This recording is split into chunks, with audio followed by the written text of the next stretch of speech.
to the ones in Notcry. You know, just minus the effects of Kuvaki. That's a sure sign that we're officially in Snezhnaya now.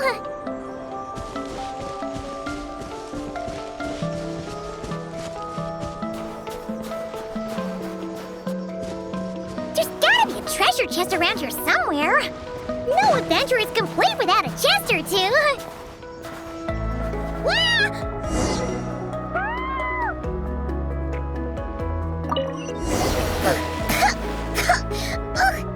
Paimon got a mouthful of snow! It's so cold! Paimon's gonna snuggle up to you for a bit to get warm!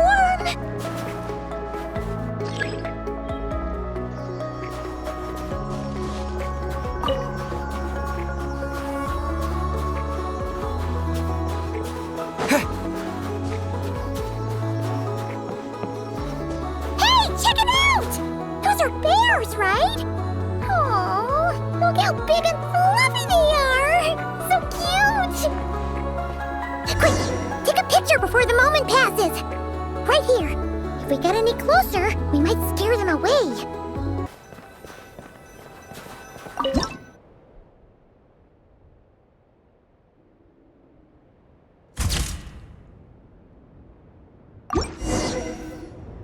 Let's see how your camera skills are these days.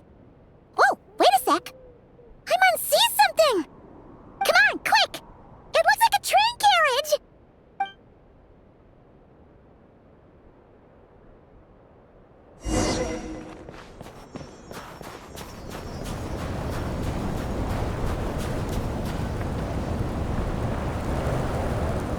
Paimon's heard that Snezhnaya has loads of railways and trains!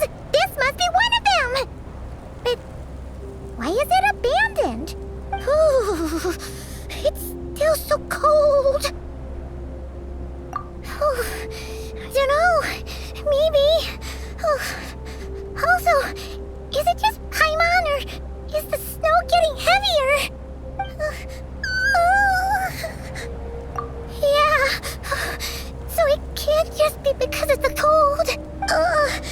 It's hard to describe, but Paimon feels so weird. She's never felt like this before. Everything feels heavy. Getting kinda dizzy, too. Oh, no need. Paimon's just feeling a little low on energy. That's all. It's nothing serious. Not worth ruining our travel plans over. Yep, sure thing. Snezhnaya, here we come!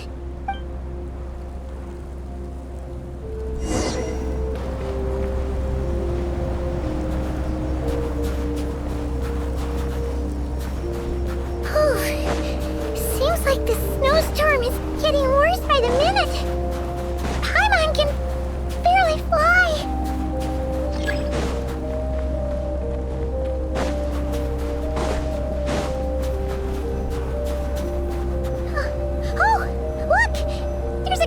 Over there. Phew. Let's get out of this storm.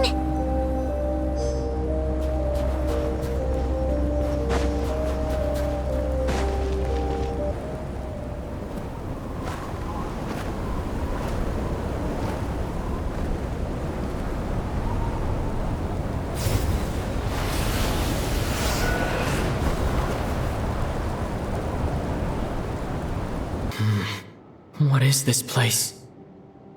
Where's Paimon? I need to find her fast!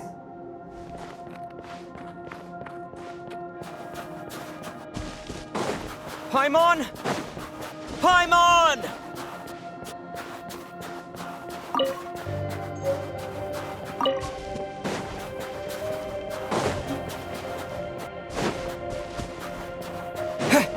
That's strange. Where could she be? I guess I'll try further ahead. Hang in there, Paimon.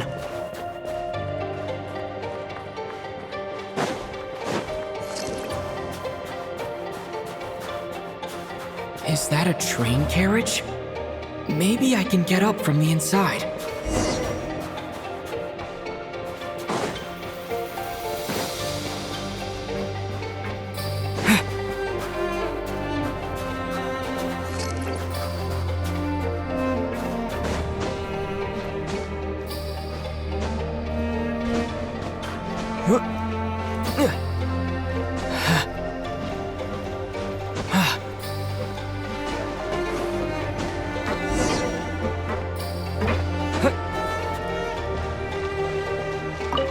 says here, Kresnik's torch, civilian model.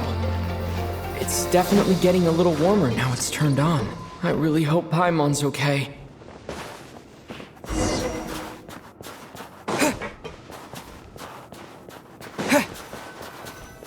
What was that strange sound? I can't tell if... Paimon?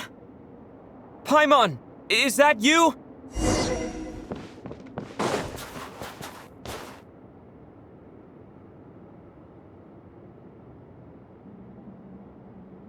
Incoming entity detected. Authorization granted.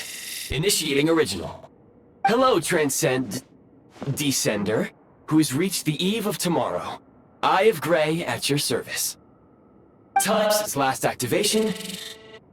Time measurement unavailable due to the influence of... Anyway, it must have been a very long time. I was born to fulfill a mission. To reach tomorrow. To this end, I must... Strange. What was it? Wait, my body? Huh? Why is my body like this? Apologies. After a long period of inactivity, it appears that a lot of data has been lost. Anyway, I was created so that humanity could reach tomorrow. But I am unable to load further details at this moment. Nevertheless, serving humanity remains my primary objective. I have detected a drop in your surface body temperature.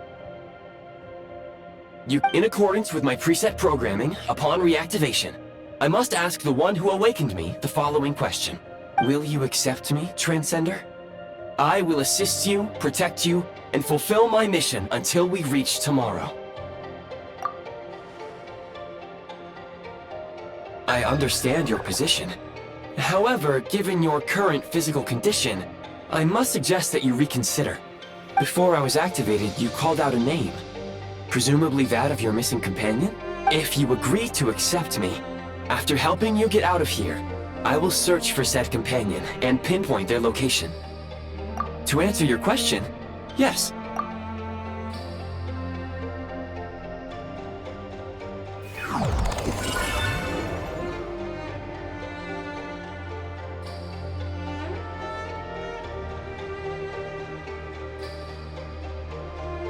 You have made a very wise decision.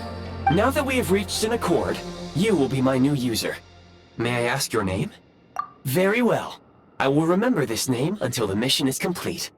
I need to recover my body, retrieve the power to unlock tomorrow, and help the suffering masses to reach the far shores where the empty Ark floats.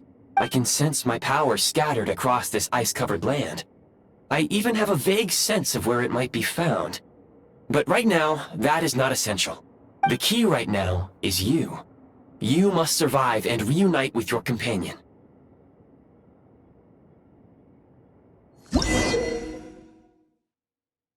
You may now execute the command, Demolish. Use it to remove the Prime Ice Unit count has been updated.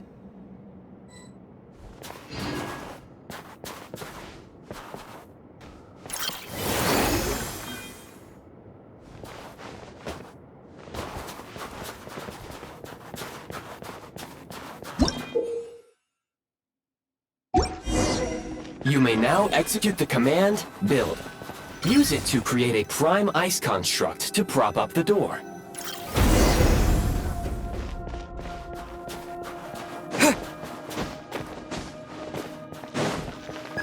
Scanning local environment. Exit has been sealed off with ice. That would not be an efficient approach. One moment. Usable construct blueprint detected nearby. You can use this to clear the solid ice ahead of you more quickly.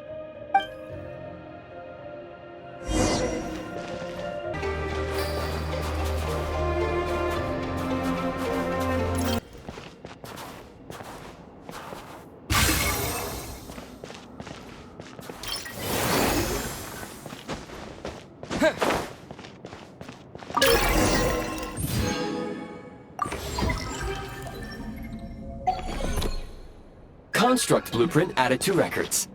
You may now execute the command, Build Heat Source. Generate a temporary heat source to rapidly melt the solid ice.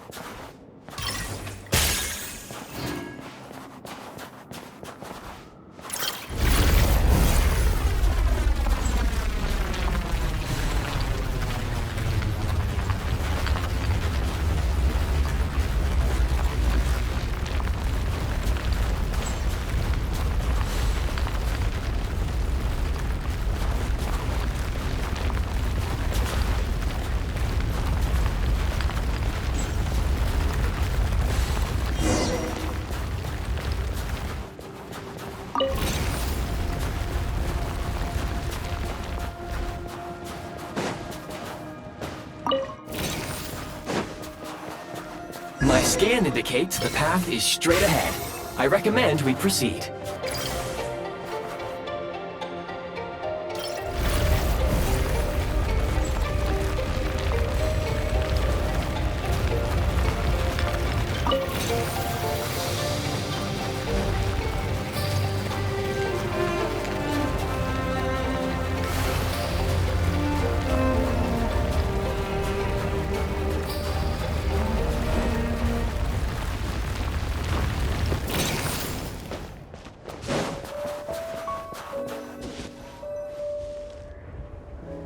Kresnik Crystal located. Please collect at your earliest convenience. The recent construct you built provides highly efficient heating by utilizing the unique properties of Kresnik Crystal. Unfortunately, prime ice constructs have a very short lifespan and cannot be stabilized during the development period. Hence, the authorization to use Kresnik Crystal was granted. That said, I have already forgotten what warmth feels like. Yes. Perhaps then, we can warm ourselves by the fireside together. But for now, all you need to remember is this. If you collect Kresnik Crystal, I can extract the energy within and use it to maintain your body's surface temperature.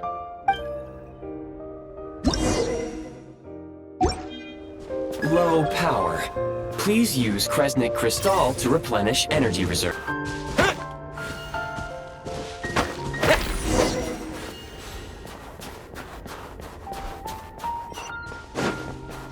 Signs of physiological activity detected in the distance.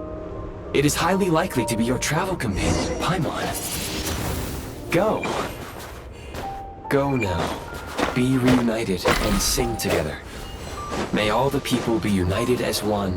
May all of life rejoice in unison.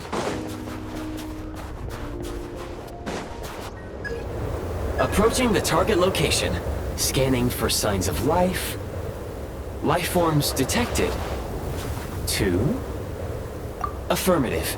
However, that is not the reason for my confusion.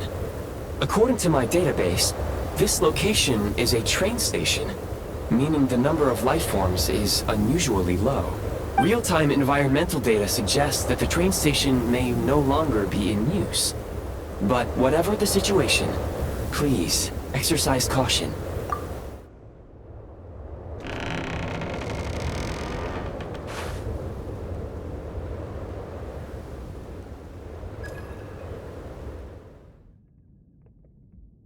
Paimon!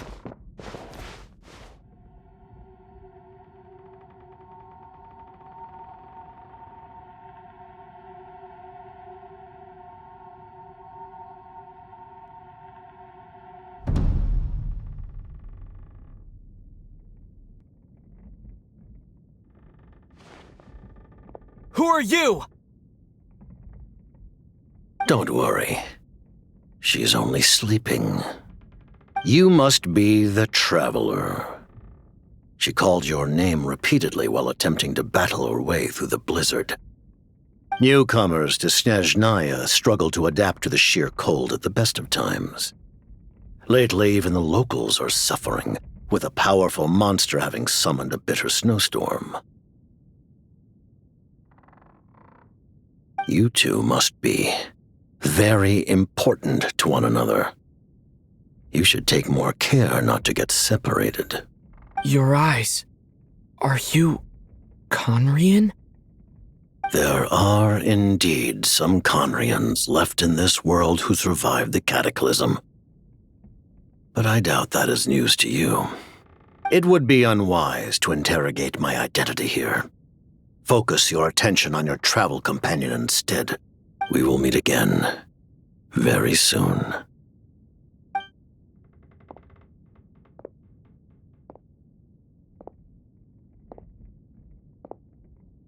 The unidentified subject has now left the area. He appears to be an individual of great significance, but my search has yielded no relevant data. I will try searching the database again. Against the odds, your companion is safe and sound. The other person even left a blanket for her.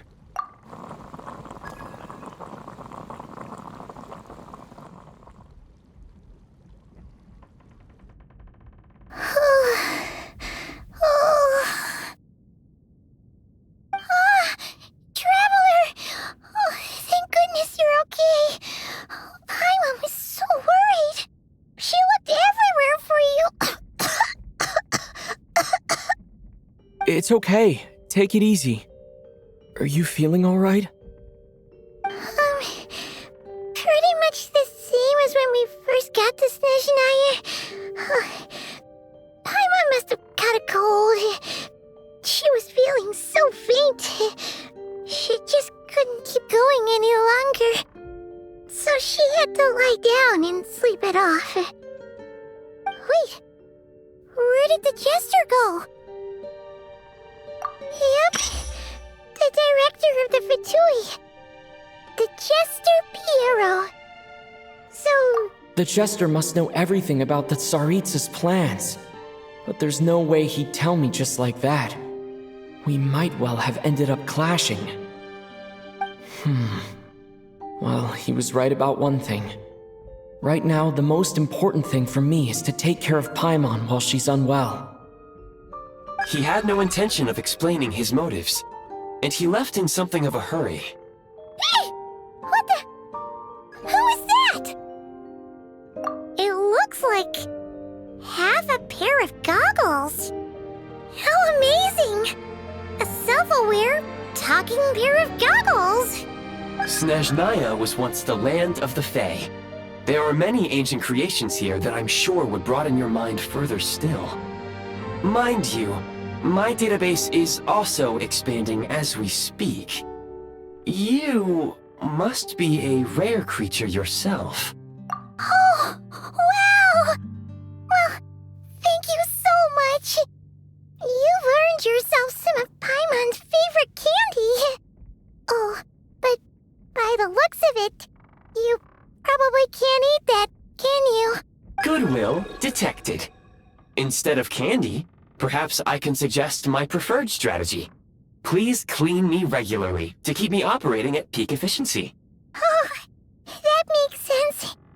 Every pair of goggles needs wiping clean once in a while.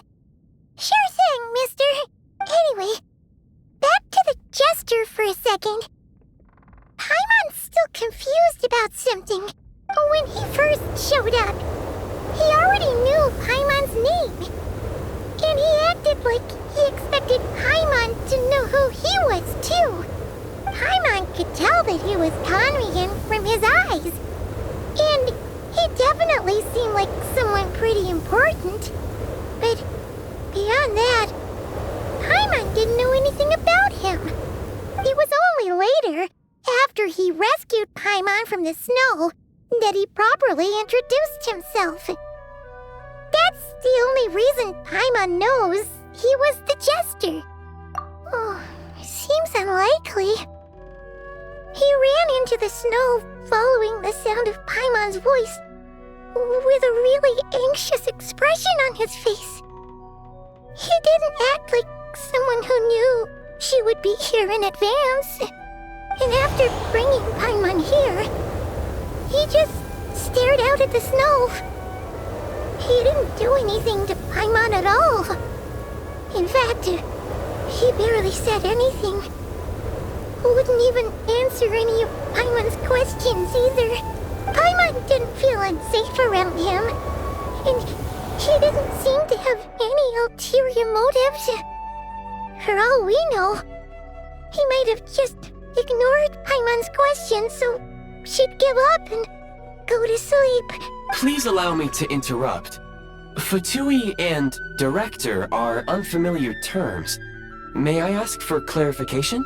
Wait, you've seriously never heard of the Fatui? Oh, they're like the Tsaritsa's inner circle. Really powerful people. And the director is their boss. Understood. Since they hold elite positions and serve their god directly, it stands to reason that they would conduct themselves with due decorum. I am inclined to agree with your assessment, Miss Paimon. I did not detect any ill will from the gentleman in question. Sorry, I shouldn't have encouraged you to talk so much. Paimon, new plan. Let's get out of Snezhnaya for now. We can come back after the weather clears up and you're all better. The Jester mentioned that this snowstorm, being the work of a monster, is worse than most. Even if we made it to Snezhnagrad, we'd still have to wait out the storm before we could do any exploring. Oh, well, it's really nice of you to look out for Paimon, but she doesn't want to hold you back. We were really psyched up for this journey when we first set off.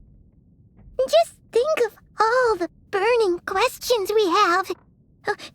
If we turn back now, who knows how long it'll take before we finally get answers. Further information is required regarding the monster situation. But objectively speaking, there is another, more pressing issue at hand. At this point, we have traveled a significant distance into the blizzard. Were we to turn back now, the road would be extremely treacherous, especially since we would need to travel on foot. If, however, we continue onward, there may be a better solution. Do you remember what I said as we neared this location? I told you that this is a train station. While it has evidently fallen into disuse for unknown reasons, the tracks remain intact.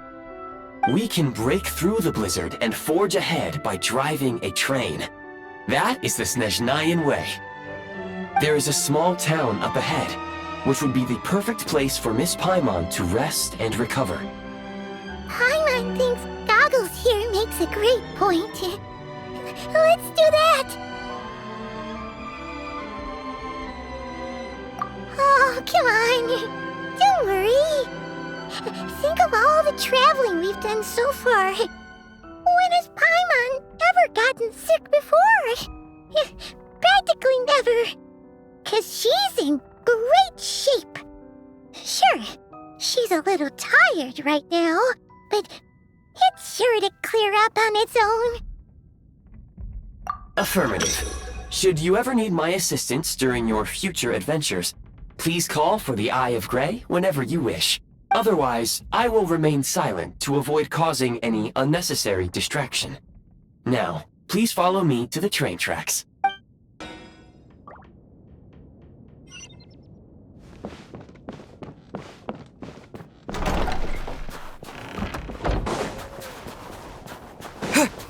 Please confirm when you are ready to depart.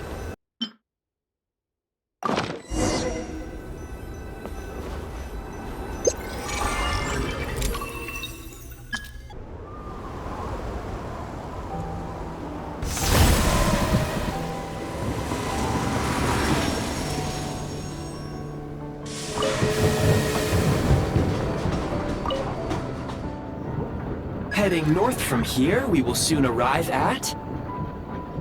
Wait, there's an error message. Could not detect clear tracks. What exactly does clear mean? Brace for impact, friends! Preparing to enter impromptu flight mode.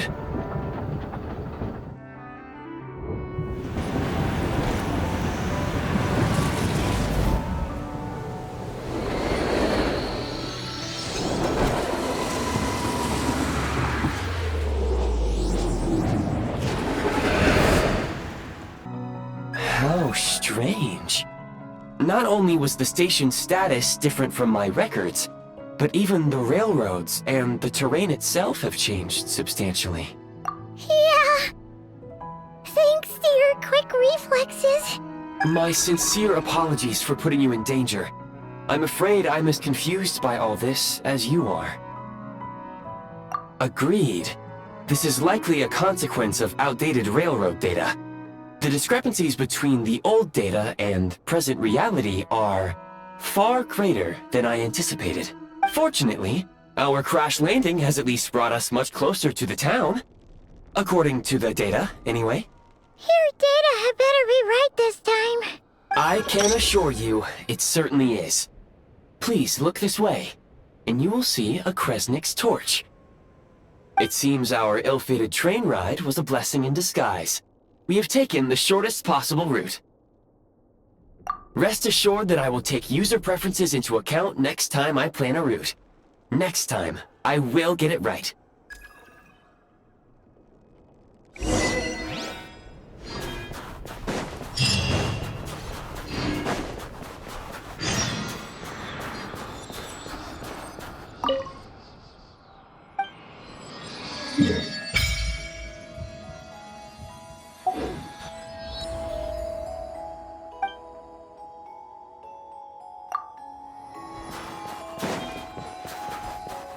Excuse me, is there an inn nearby? I'm sorry, but they've all closed. Sorry to interrupt. We're looking for a place to stay. I can't even afford to warm my own house, let alone run a business. Excuse us. Is there anywhere we can stay around these parts? I'm afraid not. You'll have to try your luck somewhere else. All we can do is wait for the next shipment of Kresnik Crystal to get...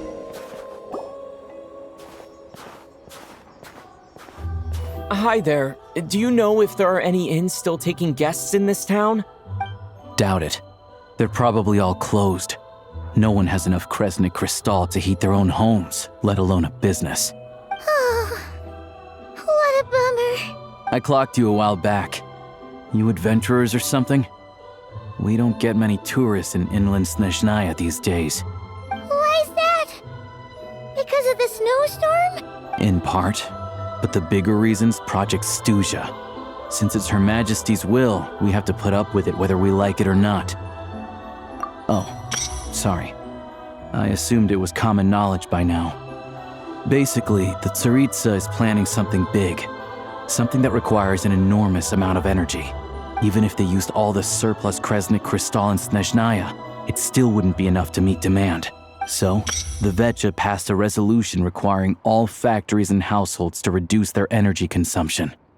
The policy has thus been charmingly named Project Stuzha, meaning bitter cold. Bitter cold? So, like, it's gonna be a cold winter, folks? You're all gonna have to find a way to get through it? That kind of idea? Pretty much. When you're broke, you scrimp and save. When it's cold, you huddle together for warmth. There's always a way to stretch things out to make ends meet. Trouble is, if you stretch someone out like an elastic band for too long, who knows if they can ever bounce back. You know what? Come with me and see for yourself.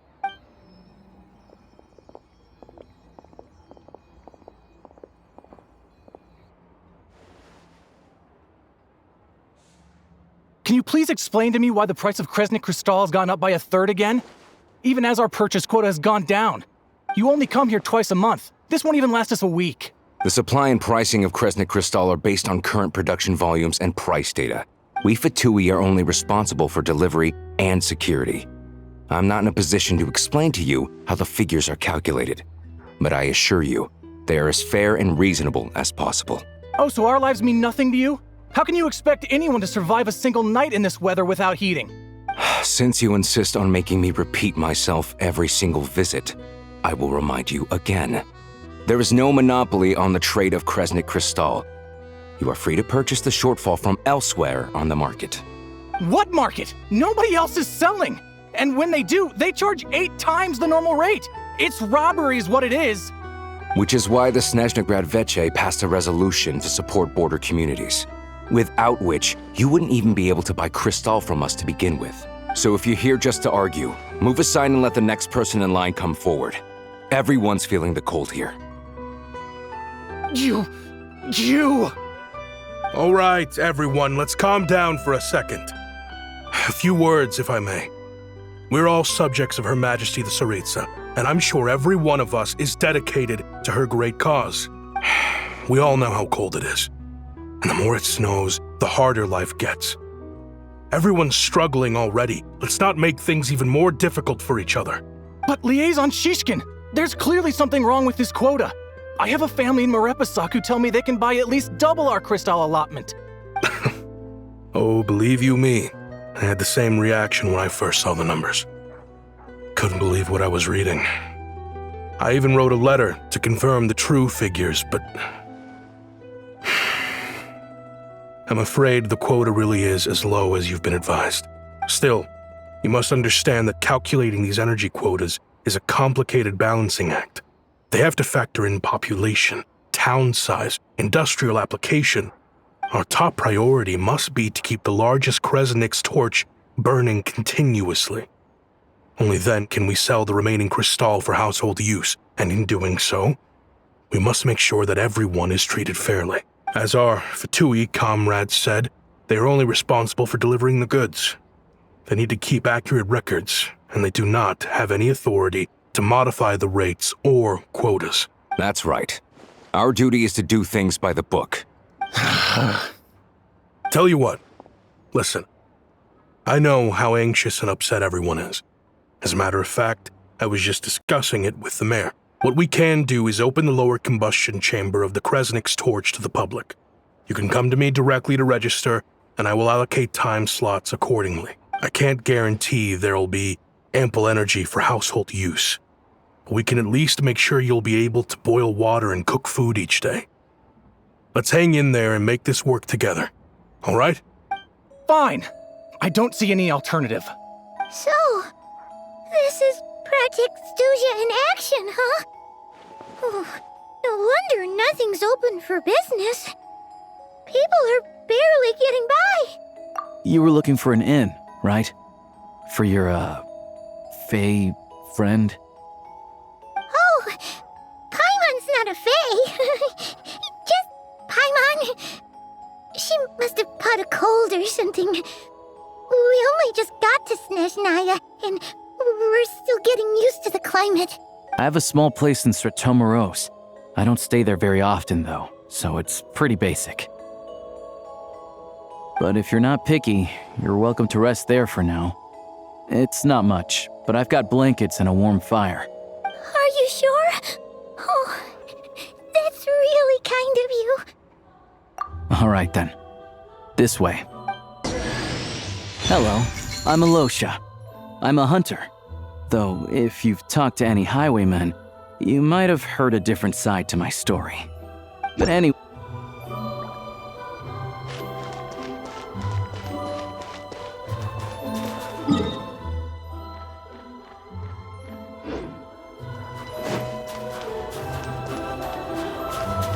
Light it up!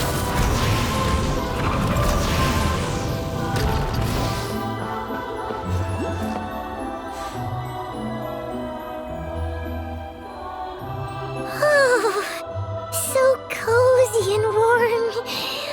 Paimon's getting nice and toasty. Oh, wait. Paimon only introduced herself so far, didn't she? This is Paimon's best friend, the Traveler. Good to meet you. I'm Alosha. Most travelers find the Snezhnayan climate to be a shock to the system at first. But as long as you keep yourself warm, you should be fine. Still, you should keep an eye on your condition.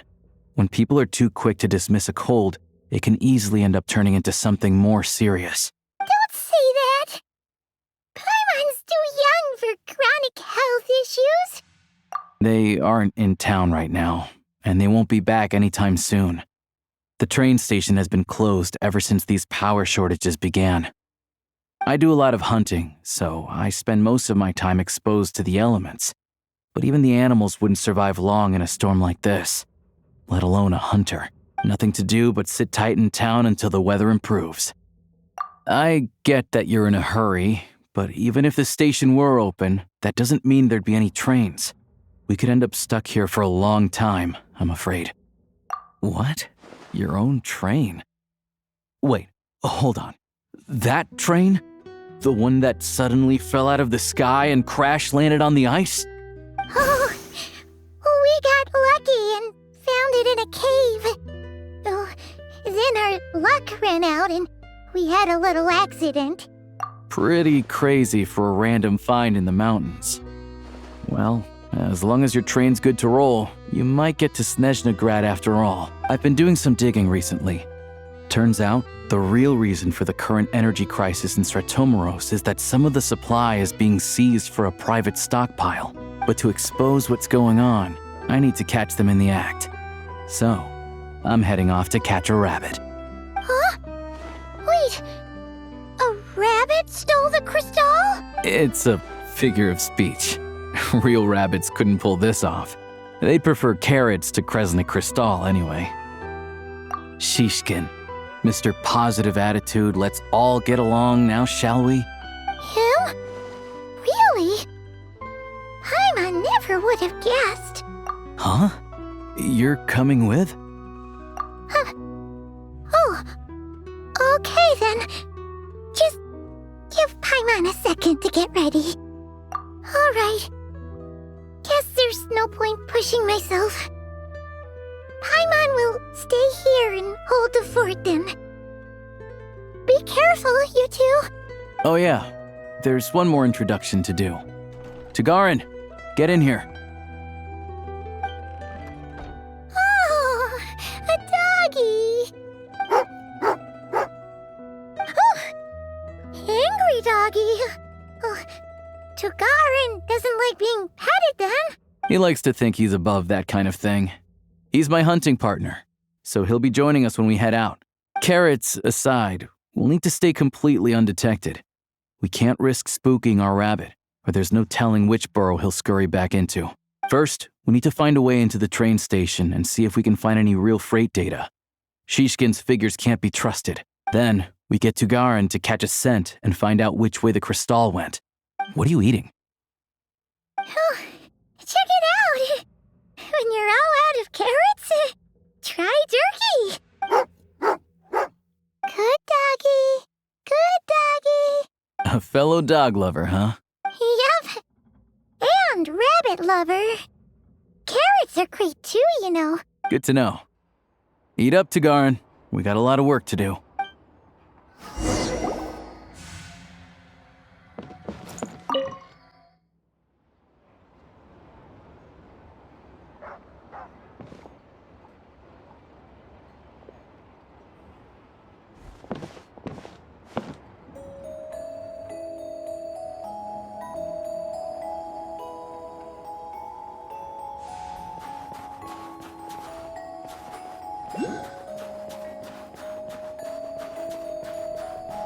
Wait.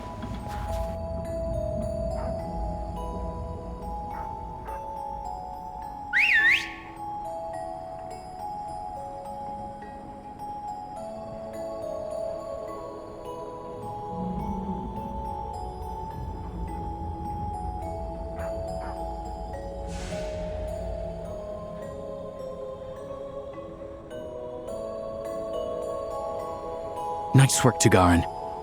Come on, we'll go around.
This way. We'll enter from the upper floor.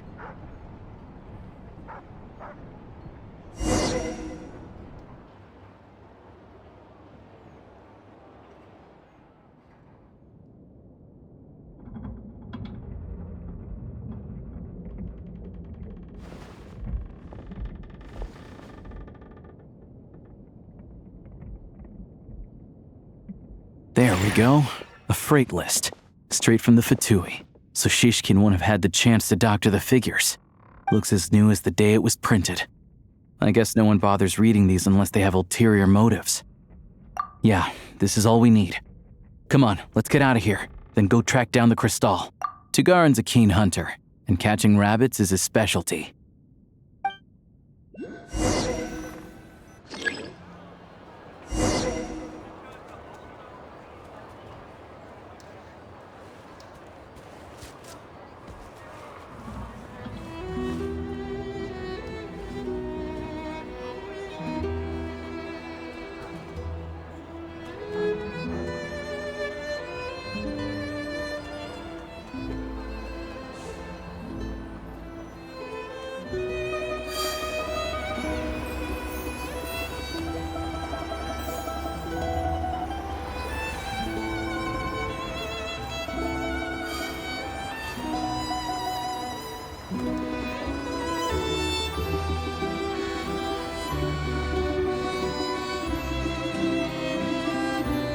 Anywhere there's a stove, there'll be the scent of Crystal.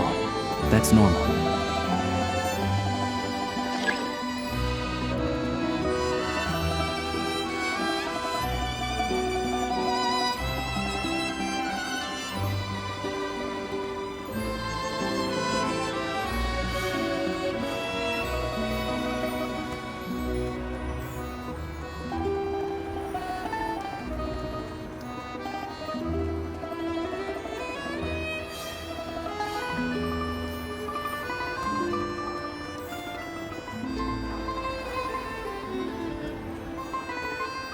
But if he picks up the scent of Crystal somewhere and there's no stove around, that's how we know something's up.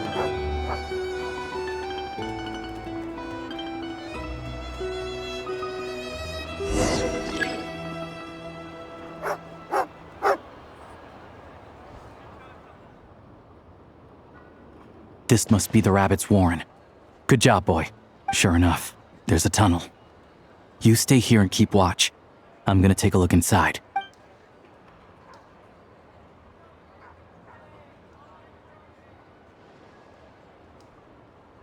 Thanks for looking out for us.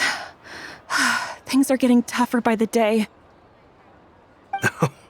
No need to thank me. It's my pleasure. Sure as Her Majesty the Tsaritsa watching over us, every sacrifice will be worthwhile. Let's grit our teeth until the blizzard passes. These days of hardship will be over soon. Maybe for everyone else, Liaison Shishkin. But for you, the hard times have only just begun.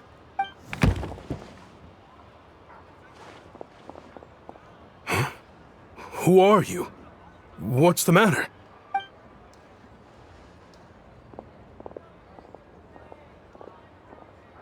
I just had a question for you. Why, when times are as tough as this, would someone hoard more Kresnik Crystal than they could ever use? All the crates here are from the most recent shipment, but they weren't brought here for sale. Instead, they were secretly stashed away. Would you be able to shed any light on the situation, Mr. Shishkin? Me? Why, I have no idea. But look at how much there is. It's quite a godsend. Now there will be plenty to go around. This godsend was found in a cellar adjacent to your residence following a tip from Mr. Alosha. And this is only a fraction of what we found down there. We're still taking a full inventory. The official figures will be finalized shortly. I've always been grateful for your efforts to mediate between us and the townspeople of Sretomaros. But now, Mr. Shishkin, it appears you were the source of the conflict all along. How could you do this to us? We trusted you to have our backs. You've been lying to us this whole time? Hey, I owe you all an apology. I'm sorry. I'm so very sorry. This isn't who I am. Please believe me, this was a one-time mistake that I will never repeat. We all know how difficult life has been since Project Stuzha came into force. Energy is an increasingly scarce resource. People everywhere are getting desperate. But some places have been hit harder than others. I grew up in Alatir, a small village with no train station. Deliveries of Kresnik Crystal have ceased there entirely. If nothing is done, they're all going to freeze to death. You know as well as I do how downright impossible it is to buy Crystal these days. The thought of my poor mother and father, with no one to help them, I felt so afraid. I watched as energy grew scarcer by the week, all the while knowing that their lives were at risk. Then one day, I looked at the Crystal shipment in front of me, and a terrible, selfish thought entered my mind. Looks like I'm just not cut out to be a criminal. I'm so sorry. Once the Fatui have finished their count, you'll see that the numbers match their waybill.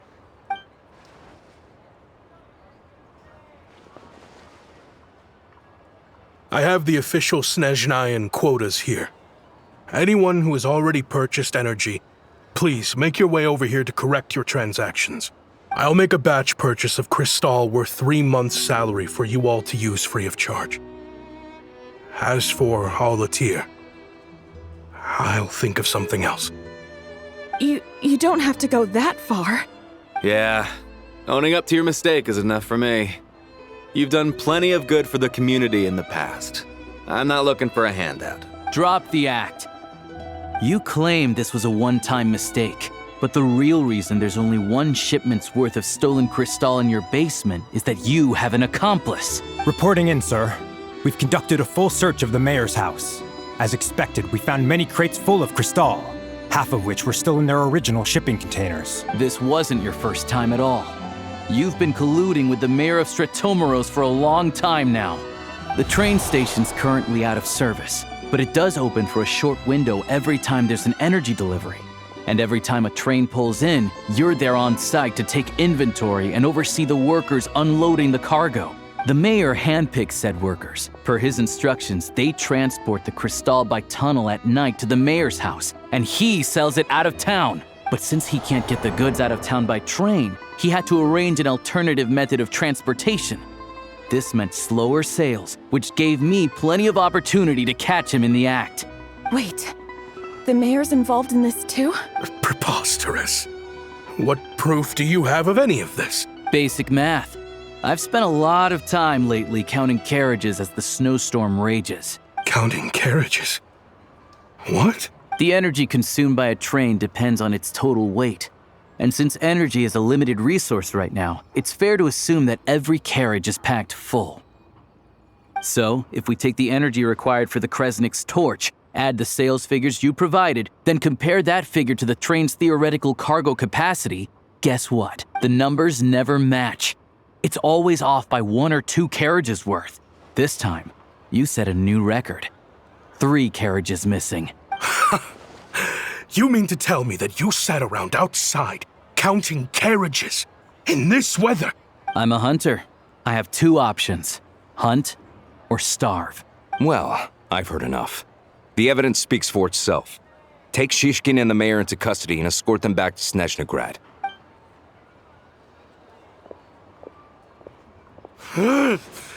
You cocky little brat, ruining my business. Just you wait.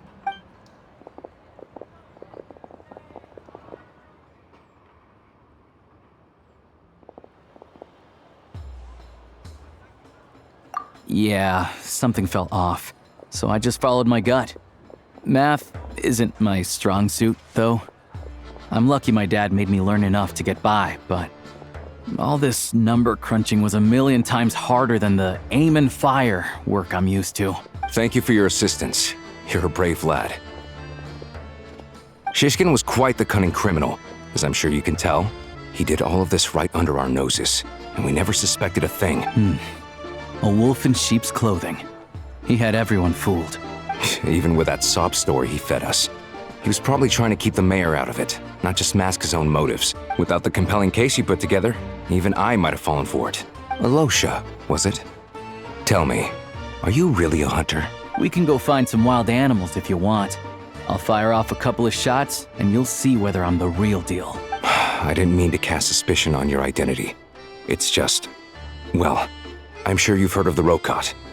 Recently, they've been recruiting people with your kind of talent. They hide in plain sight under false identities, working against Project Stuzha, sometimes directly opposing the Tsaritsa herself. They aren't a violent organization, and their goal is to improve the lives of the common folk. But still, as a member of the Fatui, I wouldn't be doing my job if I didn't keep tabs on them.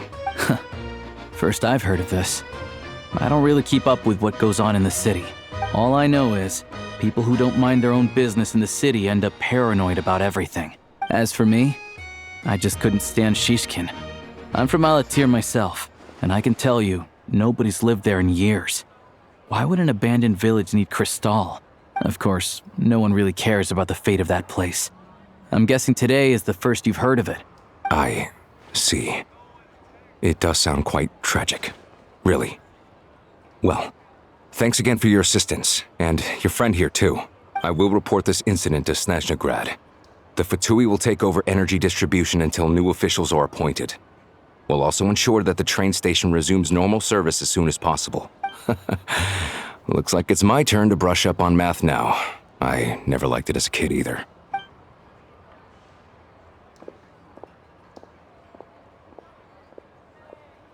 Don't mention it. Isn't the soldier overseeing the delivery supposed to verify the quantity of the goods? Was he just careless? Or was he being paid off too? Who knows? Excuse me. I'll take a share of Kresnik Crystal too. Thanks. I need to take a detour before we head back. There's someone I have to deliver this crystal to.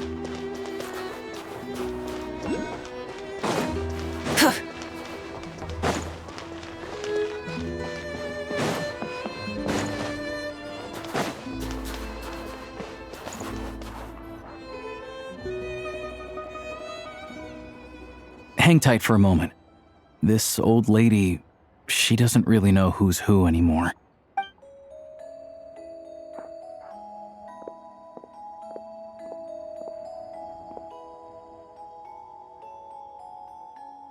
Oh, grandson. It's so cold today. You must be freezing. Ma'am, it's me, Alosha. Alosha? Alosha who? You know me. I came by earlier today. Cleaned the ashes out of your stove, gave you some warmer bedding, and washed your back. I'm sorry, I don't remember. Now, how often do I get to see my grandson? Come on, take a seat and relax while I fix you something to eat. It's okay. You just rest. I'm fine. Oh, you. It's nice to come and visit your old granny once in a while, isn't it? Sretomaros, a good town. All sorts of things to do and people to meet. And the local officials are good to us. Sit down, come on, take a seat. I still have some fruit left. Let me get it for you. Please, don't get up on my account. You need to rest. Where's the fruit? Right under the basket by the door. Or maybe it was on the bedside cabinet.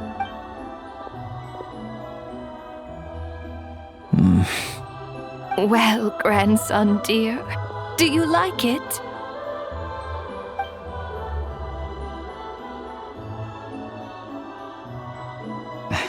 Very much, ma'am. It's delicious. Good. Wonderful. You don't need to save any more for me next time, all right? Fresh fruit is hard to come by at the moment. You should eat it as soon as you get it. Oh, I don't need it. I'm fine. But if you like it, come back for some more soon. Some kind soul must have given these to her. But she always saves the nicer things for special occasions. I met her at the market back before her health began declining. She was a lovely old lady. We're from the same hometown. Not many people have heard of Alatir. And if they have, it's usually for all the wrong reasons. There's a gang of highwaymen that came from there. Now that it's an abandoned village, it's rare to find anyone who shares fond memories of our hometown. So after we got talking and realized we were from the same place, we decided to keep in touch by letter. I first learned of Stratomoros's energy supply problems from a passing comment in one of her letters. Then, after her health went downhill, I started visiting more often to check in on her. The town's been in decline for a while now, but because of her memory problems, she thinks of it as the bustling, prosperous Stratomoros still in its heyday. That said, I kinda appreciate her optimism. There's not much of it going around in this world of ice and snow. It's fine. Everyone grows old. In Snezhnaya, some people believe that in your final moments, you'll sense a familiar presence by your side. You turn to look at them, but their face is blurry. So you focus hard, trying to make out who it is. And when you finally see their face, the Grim Reaper reaches out and takes your life. She still calls me grandson, though. So at least I'm not a blurry face in her world just yet. Come on, let's get back and see how Paimon's doing.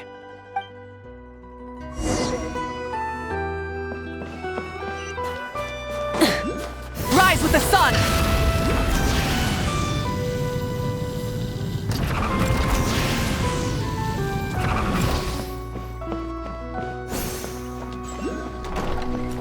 Paimon, we're back. Are you feeling any better? Yep. Paimon's not cold anymore, but she's still a little dizzy. Flying probably isn't a good idea right now. Paimon might lose her balance. But Paimon's sure she'll be fine. It's probably just from getting hit on the head by that pile of snow when we first arrived in Snezhnaya. Her complexion's looking much better. Let's keep an eye on her. Sure, but enough about that. How did everything go on your end? Are you all set? Did you have any trouble? I'll explain. It's a bit of a long story.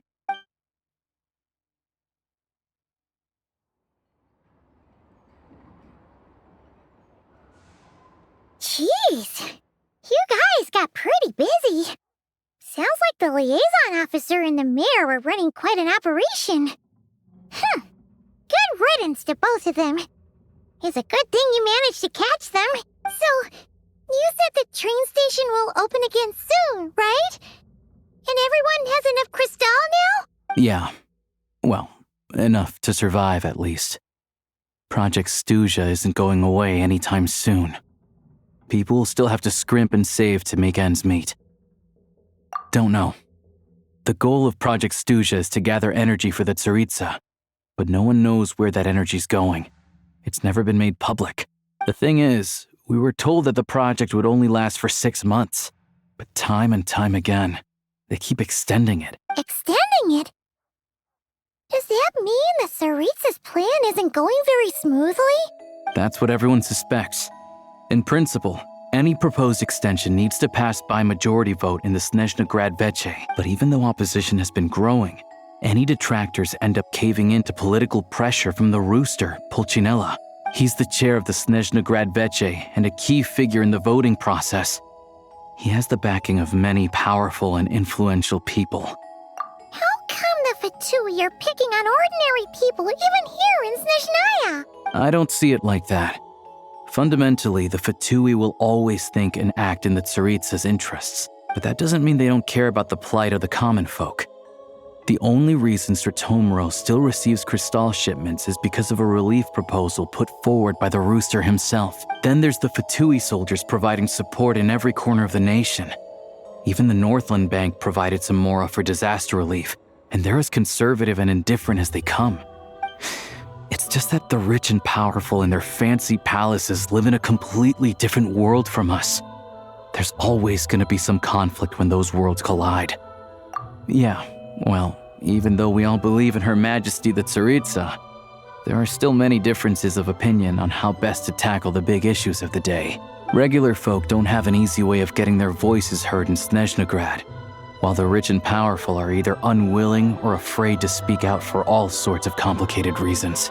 The Rokad provides the disaffected with false identities and an outlet to vent their frustrations. Of course, an organization like that exists in a gray area.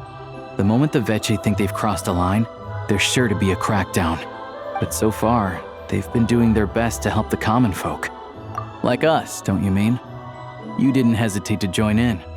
You're not new to this, I can tell. That's because we're adventurers.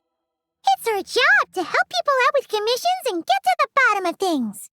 Sounds like we're going to get along. So, what's your business in Snezhnaya? Aside from taking your friend to see a doctor, of course. I want to meet the Tsaritsa. It's complicated. I've had run-ins with many of the Harbingers along the way, and I really need to know what the Tsaritsa is up to. Her ultimate goal? What the Gnosis mean in all of this? Since I've made it this far in my journey, I have to find the truth. Whatever it takes. Wait, so... No way. Are you who I think you are? Sounds like you've heard of us then. We're getting more famous by the day.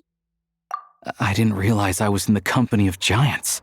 Honestly, we're all as curious as you are about what the Tsaritsa's planning, and why it has to involve us freezing to death in the snow. But getting in the same room as her won't be easy. The common folk aren't permitted to meet her at the best of times, and right now, she's probably not even in Snezhnaya. Word is, she's heading east on a campaign to slay a monster. Yeah, so you've heard of it. A wild, unpredictable monster with the power to summon snowstorms. It also absorbs everything around it into its body, so it's growing constantly. Now, it's so big that the Tsaritsa has deemed it the #1 threat. Luckily, as it grew, it became increasingly less mobile, so it doesn't pose an immediate threat to this town or to Snezhnaya. I'm sure the Tsaritsa and her personal guard, the Druzhna, won't have any trouble defeating the creature between them. It's just a question of how long it'll take. Suffice to say, you won't be seeing her anytime soon. You'll have to wait until she gets back. Fair. Well, the Fatui will be taking over management of the train station for the time being. Things should be up and running by tomorrow. Once it's open, we can see about getting your train towed to the station. Whoa! That's gotta take a lot of manpower. Are you sure we can talk them into it? The Fatui aren't exactly spotless in this whole mess. Plus, we helped them out. Should be easy enough to negotiate. As far as I know, all the paperwork is dealt with upon manufacture. I've never seen anyone check it, so I wouldn't worry. Having a train makes everything much easier. We'll reach Snezhnaya in no time. I need to head there myself anyway. Got some game to trade for Mora. I know a good doctor in the city. I'll introduce you when we get there. Oh, thanks so much. Let's get a good night's sleep ahead of our big trip tomorrow.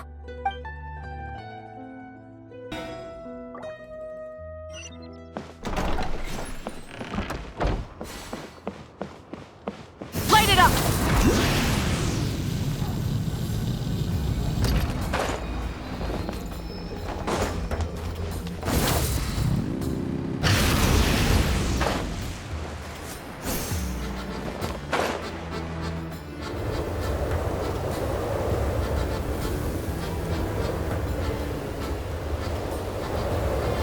Drive carefully, all right? You don't want to end up in this situation again. Also, I don't think I've seen a train like this before. Is it a new model or something? Not a fan of small talk, are you? Anyway, take this. It's an up-to-date map of the Snezhnaya rail network. All the track switching is automated. So, as long as the train's moving, you don't need to worry about collisions or anything. We'll leave you to examine the train's conditions yourselves. Fingers crossed nothing's broken. I doubt Sratomaros has any engineers with experience working on this model. Shouldn't be a problem. Thanks for everything. All right then. Have a safe journey. And make sure to check everything's working before you set off.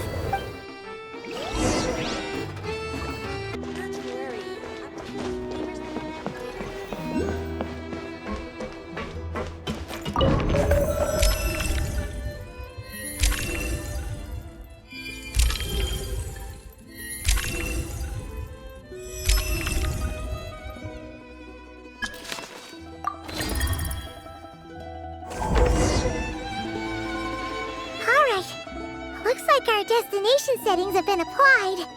Let's give this thing a final once-over and then head out. Goggles, your time to shine. Affirmative. Running vehicle diagnostics. What's this?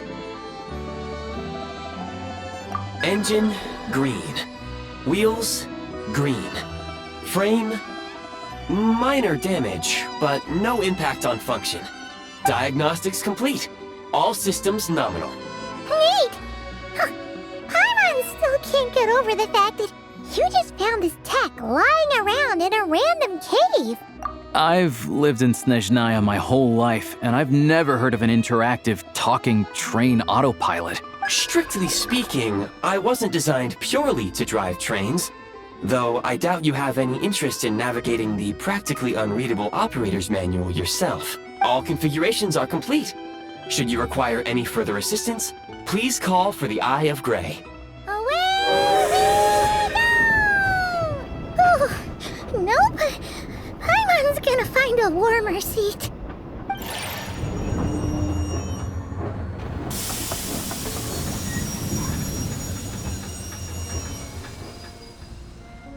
Huh? What's going on?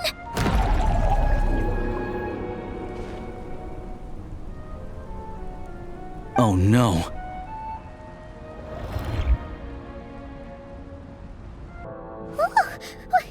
What is this place? Traveler, are you okay?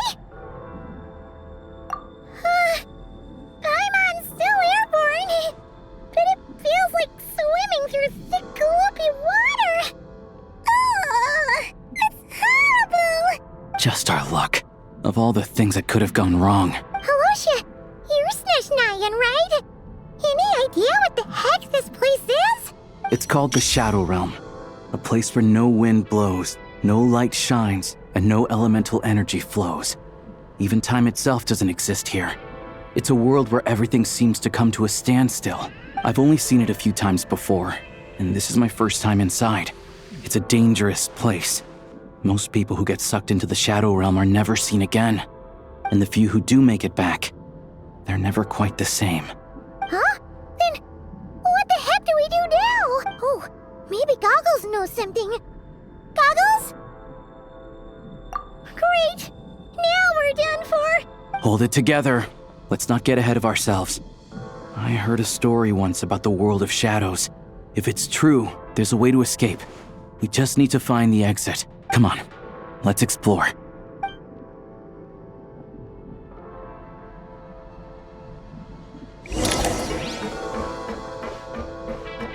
Look at these Fatsui!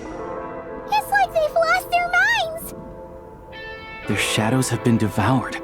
They're no longer amongst the living.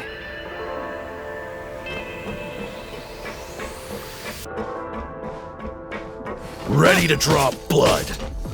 I can't channel elemental energy here, but I have a few gadgets that still work.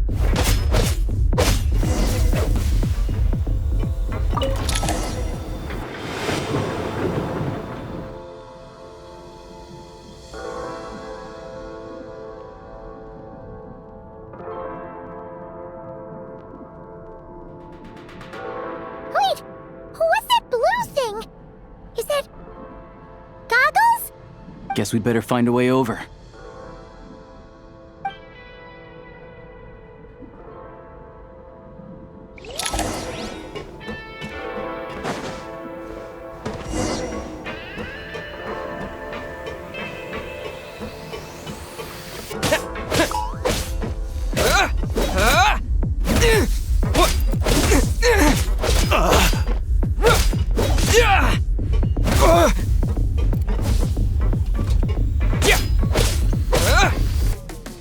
You're so close.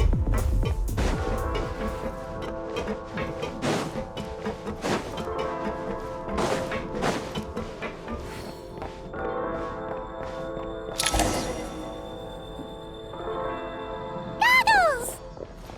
Hello.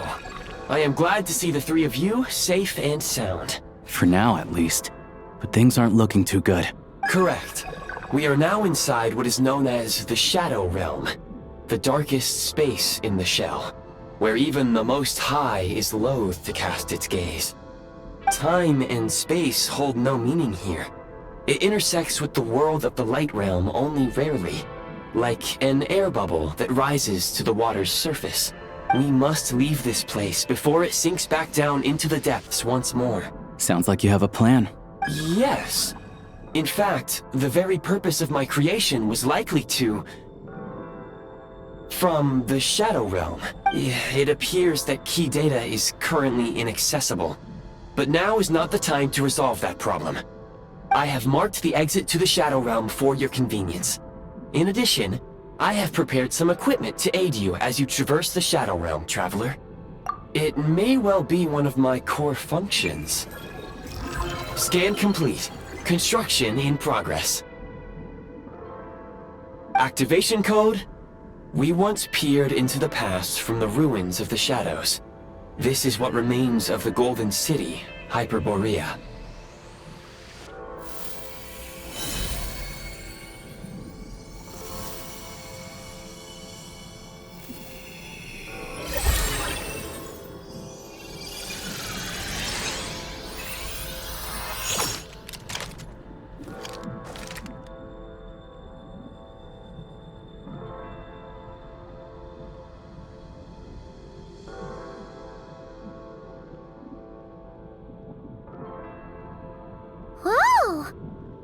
Now go. Arm yourselves with weapons of the spirit. Bring down the walls of the stronghold, and extinguish the flaming arrows of the wicked. Is this a gun? In the Shadow Realm, where humans cannot channel the elements, there once was one who, after much research and many attempts, found this to be the most effective means of attack. Let's go. We don't have much time.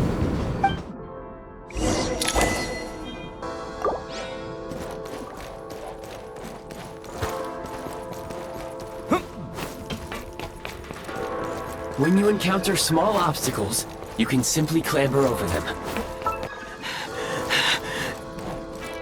You can slide to navigate through low, narrow... obstruction ahead. You may be able to use the explosives nearby. Shoot the explosives to detonate them and clear the path.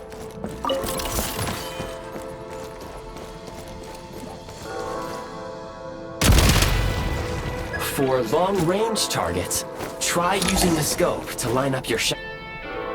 Many hostile units approaching.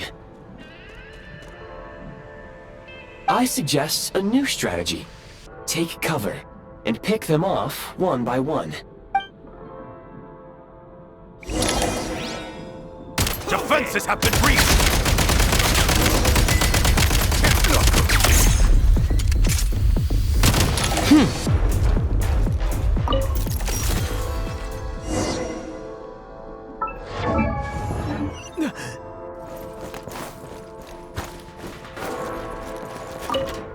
More enemies detected. Try attacking with the newly unlocked Assault function. One shot is all I need! Where's the... State number 2. Mind the rhythm!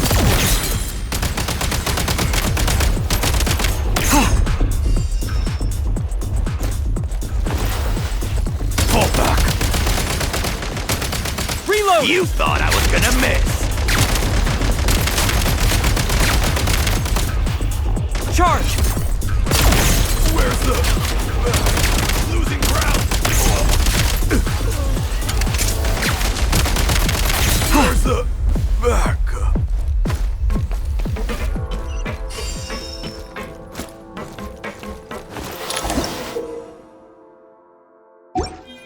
Aim at the freeze mark and pull the trigger to move using the rope.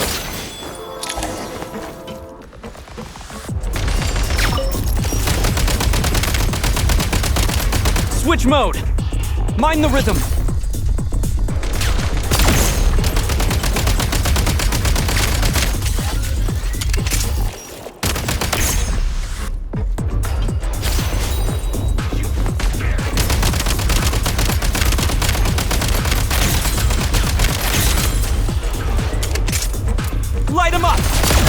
High points can restore a small amount of stamina. Press on.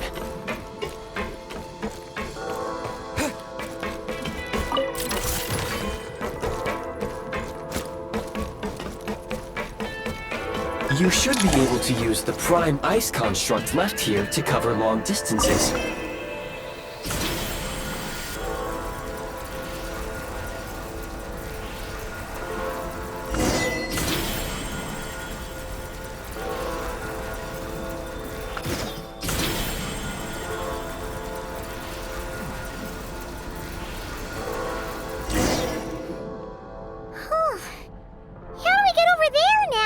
I recommend using this grappling gun.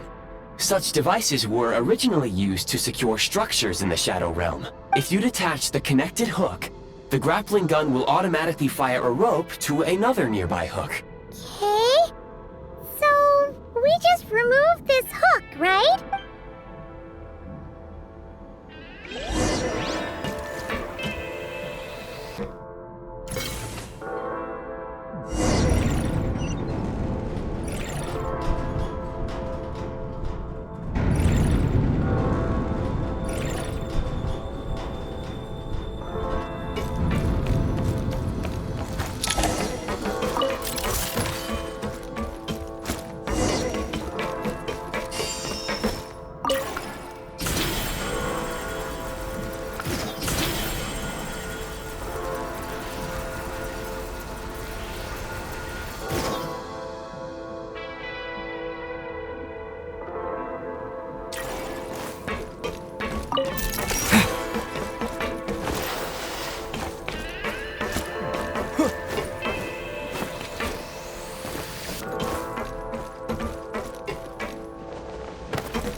Need a refill!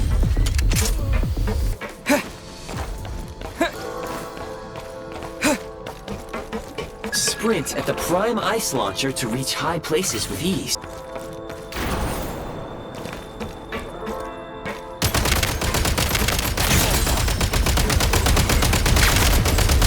Reload! Where's the back? Usable munitions detected. Frag crystal.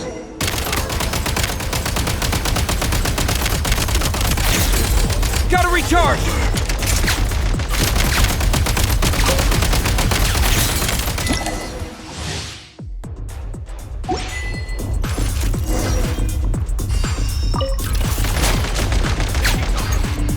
Frag out!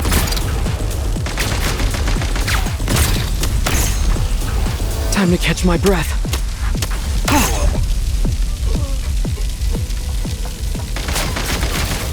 Try this! Frag out!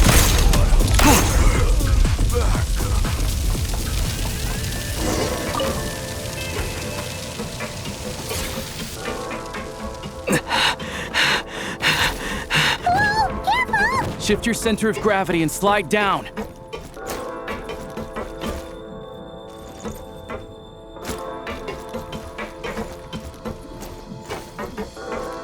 Demolition time!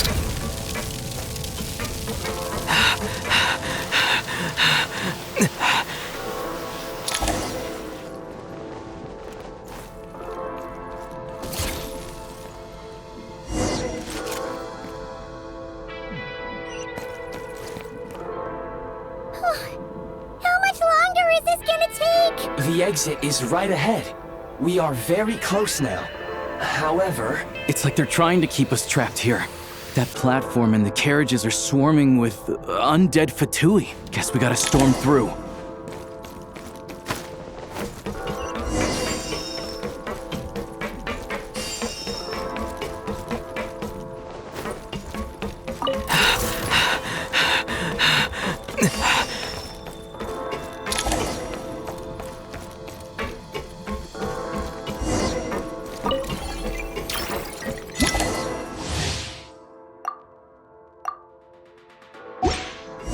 You may find switching to assault mode makes your attacks more effective. breath. Gotta recharge!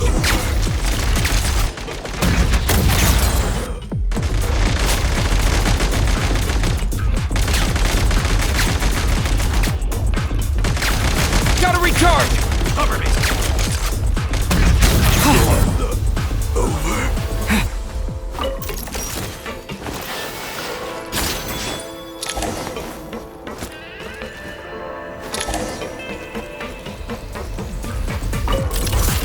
Gotta recharge!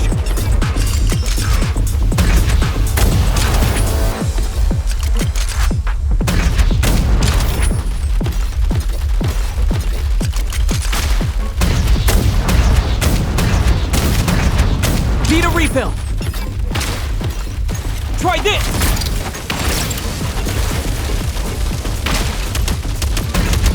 Come on! We're almost there!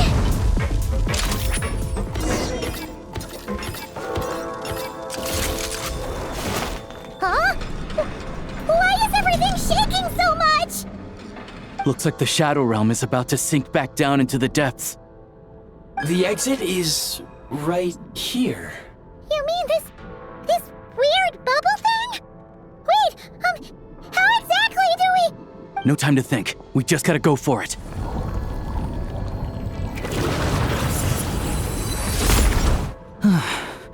Looks like I was right.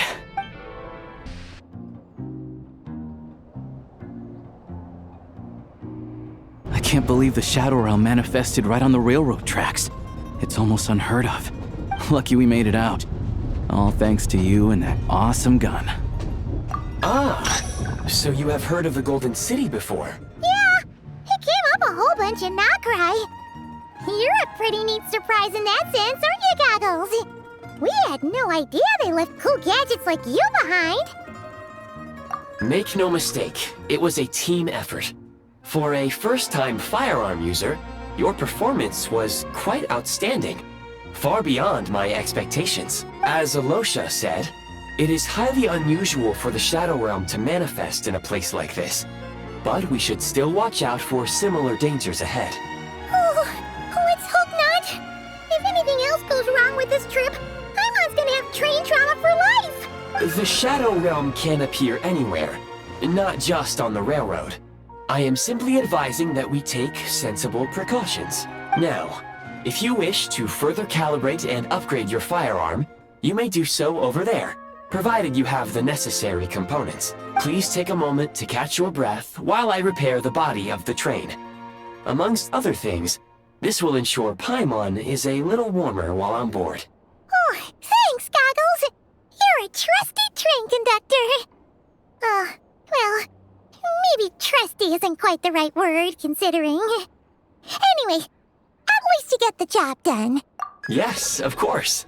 And just like the Eye of Grey, I am sure it will be a great asset to you in your future adventures. If not the trustiest, then it will at least get the job done. Let's get some fresh air while the Eye of Grey fixes the train. Yeah, sure. Paimon wants to forget all about the Shadow Realm. It was so creepy in there. Stretching our legs might help take our mind off things.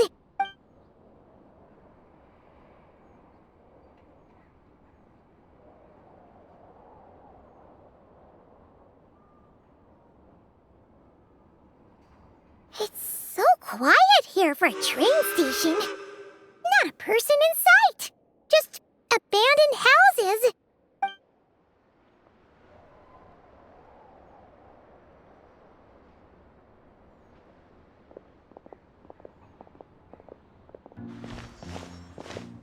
Huh? So much for repair? You've swapped our train out for a whole new model! My plan was to restore the train to its original appearance per my records as quickly as possible. Now that the repairs are complete, the train offers optimized performance and a significantly improved trendiness level. Huh. Didn't know trendiness was a parameter. According to my calculations, parameterization is the most effective way for the Eye of Grey to understand trendiness. Hyperborea, huh? I'm sure I've heard of that in a story somewhere. What an incredible little gadget you are.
You might want to avoid looking down if you're afraid of heights. No, it's not that.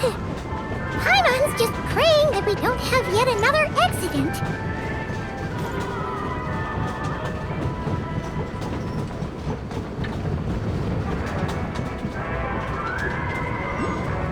That mountain is breathtaking. Reminds Paimon of Dragonspine. They say this mountain's the domain of a Snegovic lord. A lot of the Snegovic retreated there to live in seclusion, so it's a pretty mysterious place. You hear all kinds of stories. Even the residents of the nearby town of Svietlo-Lidovka steer clear of the summit, and they make a living off of harvesting prime ice.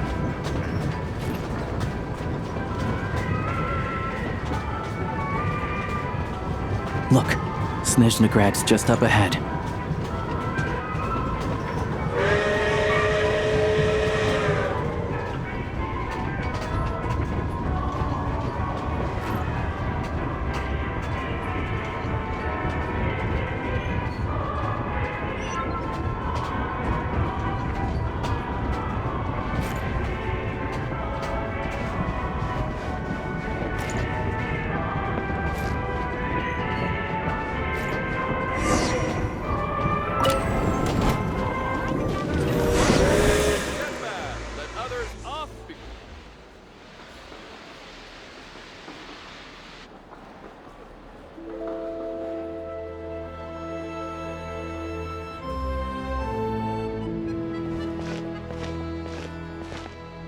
Here we are.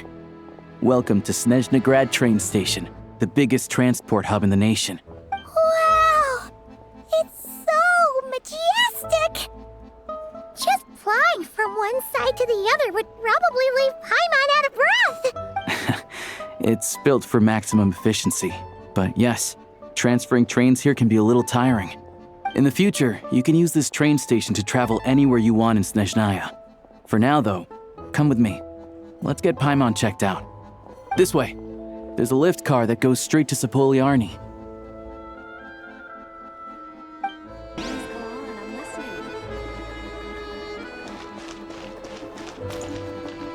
Look!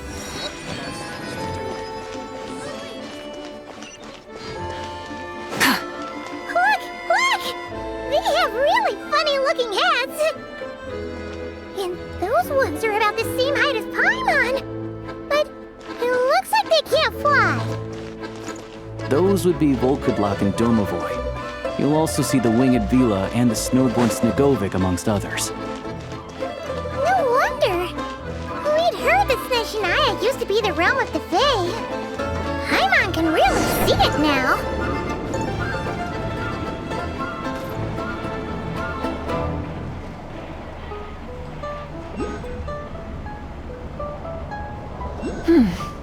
Nice. To the left is the market of Zolny. They sell everything there. You can often find some nifty little trinkets. To the right, you'll see the Korolyevsky Theater in the distance. Look at that! Incredible!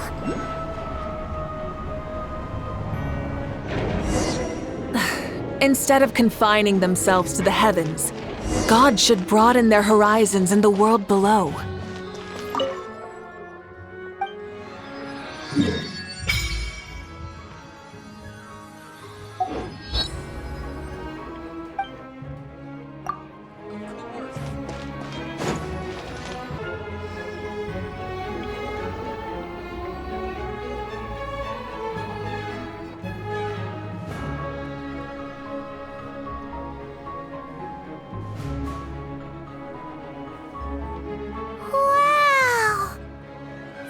Snezhnaya is stunning! Seeing it with our own eyes makes all the trouble we went through to get here worth it! I found it pretty stunning when I first came here too. But I soon found out that stunningly beautiful means stunningly expensive. The prices here are crazy. I'm just a small-time hunter, so Zolny is where I spend most of my time. This way will take us to Podvorier restaurant. They offer food and lodging there, so you can get settled in while I fetch the doctor. Is that gonna be stunningly expensive too? Yeah, I mean, there are places to stay in Zolny, but I highly doubt they'd meet your standards. Most of the stoves are out of crystal, the windows are drafty, and at night, four-legged roommates come out to play, sharpening their claws on the roof beams and floorboards. Yep, no way. Not a chance Paimon's staying anywhere like that. Maybe we can split the cost of the room between us? Paimon still has some savings left. Fine then. It's your treat. Paimon will save her money for buying a nice little cake. Don't worry, you'll get some too. I'm glad to see you've perked up. If you find yourselves in the mood for some sightseeing later, there's a few places around here worth seeing. This way leads to Zapoliarny Palace, which serves as the Tsaritsa's audience chamber and also her personal quarters. The adjacent block is kind of a city in its own right. That's Glupov, the headquarters of the Fatui. Inside, there's a munitions factory known as the Armory Palace, producing a constant supply of all kinds of equipment for the Fatui. A lot of important research happens there too. And over there is the Snezhnaya Vecha, where all the big shots meet regularly to make policy decisions. These places are best admired from a distance. I'm sure I don't need to explain why. Yeah, they probably have super strict security. We're not looking for trouble right now. The downtown area is near the center of Zapoliarny. That's where you'll find the restaurants, bookstores, and gift shops. Another place of interest is the Northland Bank, which is over this way. Oh, and I'm sure you'll want to make contact with the Adventurers Guild at some point, right? That's right here. Ooh, speaking of adventuring, we use alchemy quite a lot. Do you know where we can find a crafting bench? No one practices alchemy at Snezhnaya, I'm afraid. Apparently there's some historical reason for it. Oh, we'll just have to use the one on the train then. Kinda inconvenient. Wait, how come there's one on the train if that's Snezhnayan too? Yeah, I don't know. Not my area of expertise. Still, I wouldn't say the absence of alchemy makes life here any less convenient. Anyway... Finally, there's Zolny in that direction. It's mostly residential buildings and factories, but there's a few shops too. Worth a look around if you're interested. That's about it. You guys go ahead and get checked in while I track down my doctor friend. Sounds good. Thanks for all the recommendations. It'll be good to get out of the cold wind. Paimon's starting to feel another headache coming on. Podvorier restaurant is right this way.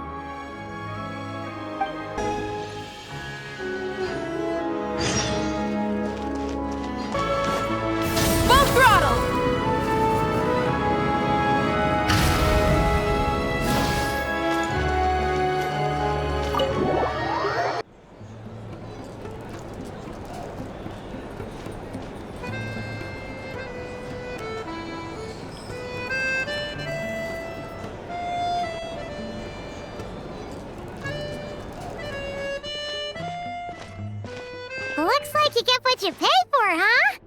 Paimon likes this room a lot. Yeah, much better now that we're out of the cold. Oh, thanks for taking such good care of Paimon. Honestly, she feels kind of bad for throwing a wrench in the works. If this were anywhere else, we'd be out investigating and adventuring by now. But instead, we're stuck here waiting for a doctor. You're right. No need to push ourselves too hard for no reason. A lot happened on our way into the city. Let's review what we've learned so far and try to figure out what to do next. Obviously, the million more question is, what is this Tsaritsa planning? Everything else leads back to that. Sure was. And so far, we've learned that in addition to the 7 Gnosis, her plan also requires a ton of energy. But we won't get to see her anytime soon. Alosha said that she went east to fight that big monster. It must be a pretty powerful one if it can blanket the whole of Snezhnaya in a snowstorm this awful. To be honest, what we're really lacking right now is information. The kind of information that only the higher-ups in the government would know, not word-on-the-street type of info. Paimon can think of a few people who might be able to help us. But, right. And when we left Notcry, Sandrone specifically left a message reminding us which side we're on. So, it's unlikely they'd tell us anything confidential about the Tsaritsa's grand plan. Yeah, fair point. Besides, that Glupov place is right nearby. We've got nothing to lose, so it'd be a waste not to go. There's gotta be someone there willing to talk to us, right? Maybe Arlecchino or Sandrone? Or possibly Tartaglia. But it's unlikely we could sweet-talk Arlecchino, let alone Sandrone. She basically told us to stay in her lane already. Yeah, the last time was all the way back in Fontaine, right? Too bad we missed him in Notcry. Apparently, he came to help out. Hello. Is there a traveler and Paimon in there? That's Alosha! Come in! Hello, I'm Dr. Luneva. Alosha mentioned that one of you is feeling a little under the weather. I see. So you're my patient today, yes? And you're, Fae, I presume? Good question. Paimon's not too sure either, but she's definitely not the same kind of Fae as the ones we saw at the train station. Is that gonna be an issue? Not exactly. It's just, I'm used to treating human patients. Fae tend to be far more resilient than even the healthiest and most long-lived of humans. But don't worry, I do have some experience treating Fae. I've even diagnosed plenty of cats and dogs in my time. Safe to say, I have a fairly eclectic range of expertise. It'll be fine. Paimon's basically the same as a human, right? We're no different when it comes down to it, are we? That's just because Paimon knows how to eat. Now, please take a seat.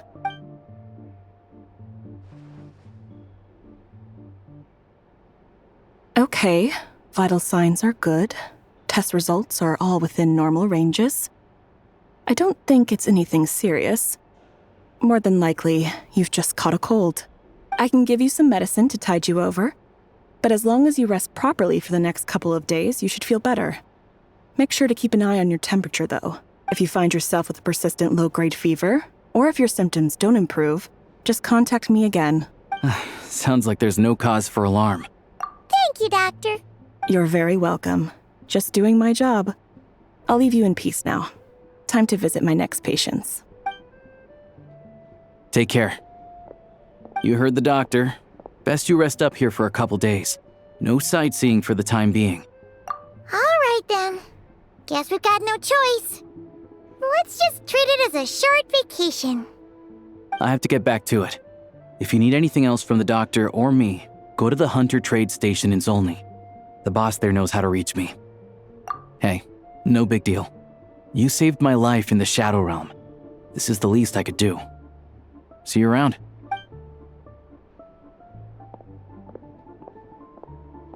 Time to find Child and see what he can tell me.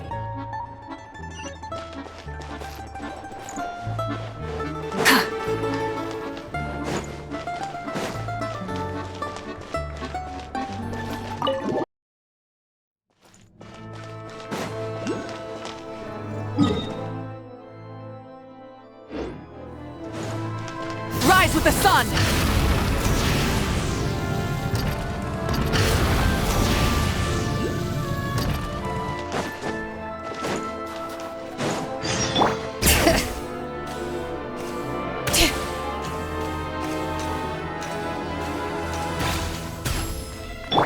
Light it up!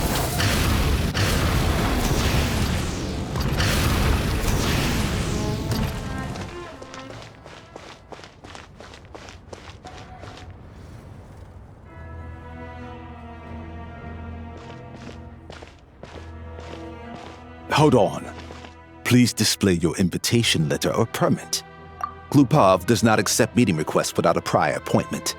You'll have to apply per the advertised booking process and wait until your invitation letter is issued. Might I ask who you're hoping to visit? Another one who thinks the rules don't apply to them. I don't understand why people think they can just talk their way in here. You don't just show up and land a meeting with the Harbinger.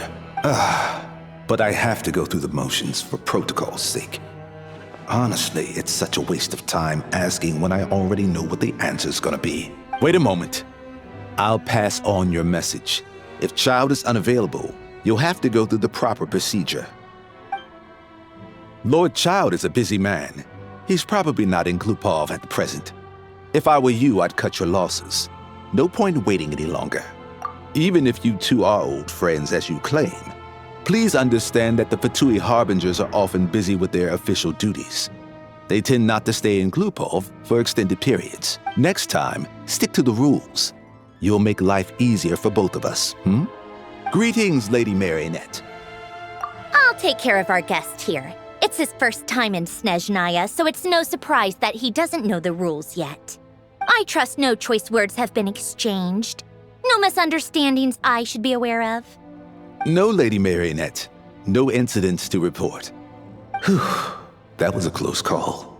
Good thing I played it cool. Is that right? Good to know. Wait, where's Paimon? Under the weather? That's hard to imagine. She's always buzzing with energy. I take it she's still adapting to the climate. Happens to a lot of people. It's even colder here than in Nodcry. Has she seen a doctor? I can get you one if you need. All right then. Well, let me know if you run into any other problems. Why else? I was just about to sit down for some much-needed tea time when I heard that an old friend of Tartaglia's had shown up outside. No appointment, nothing. And, as obnoxious as it may be to show up uninvited at Glupov, I couldn't help but take pity on the poor soul who was waiting outside in vain. So I had no choice but to abandon my freshly brewed piping hot tea and come to see this mystery guest for myself. Well, I felt our time working together in Nodcry warranted some courtesy. I couldn't exactly let you freeze to death out here in the wind. Unfortunately, I can't invite you inside either. The rules of Glupov wouldn't allow it, and as a Harbinger, I have to lead by example. On the plus side, Snezhnograd actually has some class, unlike Nosha Town. Torchlight Books has a very nice selection of teas and cakes, so we can catch up there. Your treat, of course. Because I already wasted one perfectly good cup of tea today. That's why.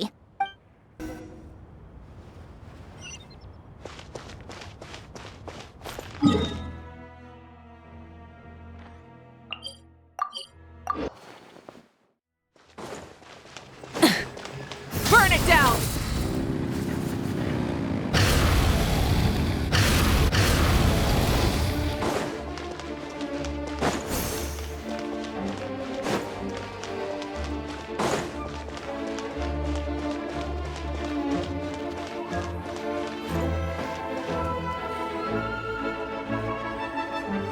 I've ordered for the both of us. No objections, I assume. I'm sure you trust my taste. Okay, let's get down to business. I'm guessing you don't actually have any urgent business with Tartaglia, per se. You just want information, right? Wanna take a guess? Of course you'd say that. You shouldn't underestimate Counselor Tartaglia, you know. That's right. I'm sure you've heard of the Snezhnograd Vecha by now. Well, he's busy preparing some paperwork for their next meeting. They'll be discussing yet another extension to Project Stuzha. It's basically all anyone cares about in the Vecha these days. Yeah, he's more of the shoot first, ask questions later sort, isn't he? It all started with a very detailed letter that Capitano left for the jester, Piero, before leaving for Natlan. In that letter, he detailed the future arrangements for his subordinates. All of his key people were reassigned to Tartaglia. I guess he'd already prepared to leave us for good all the way back then. But Piero didn't reveal the contents of the letter until the events in Natlan had concluded. That was his reaction, too. Why me? With a bewildered look on his face. He'd always assumed Capitano looked down on him. He was a man who kept his thoughts to himself and barely spoke to him the whole time they'd known each other. But he occasionally brought Tartaglia along to my tea parties back in the day. So to the rest of us, it was clear that Capitano had quite a lot of respect for his young comrade. By the rest of us, I mean my tea party regulars. Arlecchino, Rosaline, and... actually, not Columbina. She was probably oblivious to it. Anyway, then the Liues situation happened. Normally, it took a lot to get under Capitano's skin, but that time he was furious. It's not really my place to talk about it, though. You can ask Tartaglia about it sometime. Basically, Tartaglia probably had the wrong idea about Capitano all along. Right up until Piero revealed the letter he'd left behind. Capitano believed that despite Tartaglia's immaturity, he showed great potential. Plus, he possessed a kind of purity rarely seen among members of the Fatui. Yeah, it's one of the few things that I'd agree those two have in common. But there's one other reason why Capitano chose Tartaglia to assume command of his troops. He knew that after he was gone, several of the others would swoop in on his army like vultures, with the ones who stood to benefit the most being the rooster Pulcinella and Regrator Pantalone. Once they divided Capitano's troops between them, they'd be more powerful than ever. No one would be able to stop them. So, you can see why Capitano chose to hand that letter to Piero, right? Exactly. Piero also needed to back a harbinger as soon as possible. And all things considered, Tartaglia was the best choice. Even though Tartaglia has had the support of Northland Bank for a long time, he and Pantalone are ultimately not cut from the same cloth. I'd say Capitano made a good judgment call. Anyone else caught in this situation would probably feel like they'd been hung out to dry. His best course of action will be to distance himself from any shady business, while still maintaining friendly relations with Pantalone, but seeking Pulcinella's support at the same time. What's the point in having a tea party if you don't spill a little tea? Besides, none of this is confidential anyway. Ask any journalist out there. They'll give you all the lurid details. You'll see it firsthand if you ever sit in on a session of the Snezhnograd Vecha. All the factional strife, whether open or unspoken, it plays out for all to see in that one little room. Having a voice in a Vecha is the only way to steer policies in your favor. So, every person in that room represents a particular interest group. Pantalone, for instance, represents the financial sector, and Tartaglia represents the Fatui soldiers. Personally, I have no interest in political jousting, but since I have a number of engineers and researchers under my command, I have to make their voices heard. Then there's Pulcinella, the linchpin of the Vecha. He represents politics itself. Everything involves him, so nothing can bypass him. Any issue that comes up, he knows how to mediate. That's what the Tsaritsa values most about him. I'm starting to see why everyone is so frustrated with the way things are, but also powerless to change it. A complex web of interests connects all parties involved, and the Tsaritsa sitting at the top adds another layer of complexity. It must be nearly impossible to come up with a perfect solution. All right, I'm done carrying this conversation. Time for you to answer a question of mine. You must have known that you can get the info you needed from me. So why was Tartaglia the first person you asked to see and not me? Huh? Jealous? As if. Wait. Oh, I think I know what it is. Columbina passed on my message to you before you left Notcry, right? I only meant you should be mindful of which side you're on. Is that actually why you didn't ask for me? Because you took that to heart? Fair enough. It's not your fault. I blame all these politicians I've been hanging around with lately. Always beating about the bush when they talk. I guess it must have rubbed off on me. Anyway, just ask for my help next time, okay? Little things like this are no problem. Lady Marionette. What now? Can't you see I'm on my break? Whatever it is, just leave it on my desk. I'll look at it later. Sorry to disturb you during your break, ma'am, but I'm afraid it's an emergency. Isn't it always? I've told you before. Fixing the tracks and transporting ice blocks does not constitute an emergency. The equipment in Svietlolaidovka is in urgent need of maintenance. With how the weather's been recently, we suspect that the cause is a buildup of snow, exceeding the maximum weight limit. The supports on one of the machines broke and fell, awakening a dormant beast and leaving many of the ice miners trapped in a nearby ice cave. Luckily, Odette's team was nearby and launched a rescue operation, but we're still facing a severe manpower shortage for both the rescue and engineering teams. I guess that's it then. Our tea party will have to end here. I'm the only engineer you'll need. Do you actually want to come with, or are you just saying that? Nice of you to return the favor. I'll have a couple of people look after Paimon. They can let her know that you had to step out for a while.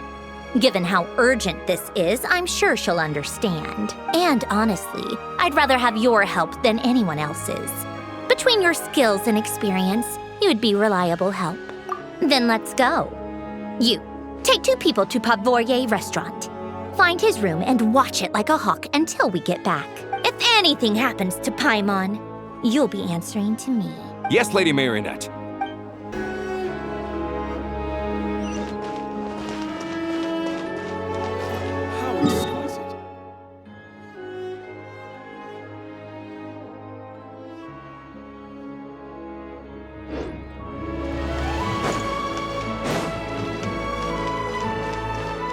Rise with the sun!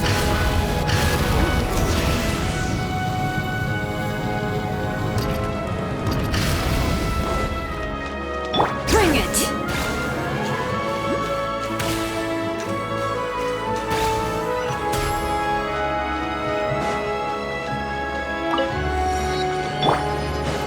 Burn it down!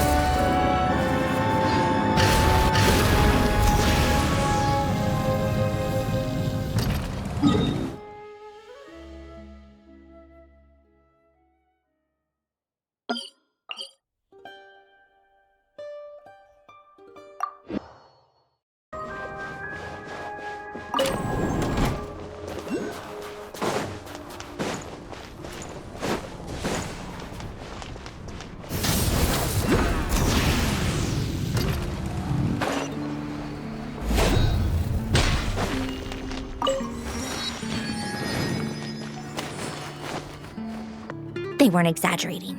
This is really dangerous. It's a good thing only one of them broke. From what I've been told, most of the trapped miners are over in that direction. Yeah, you do that while I check the rest of the equipment. I'll evacuate the people around here as I go. Meet me back here as soon as you're done.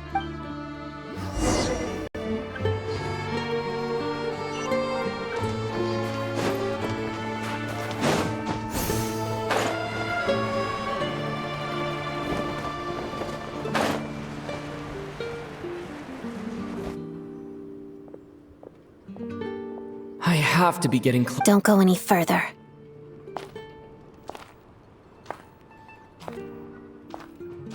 It's too dangerous here. There's a highly aggressive monster on the prowl.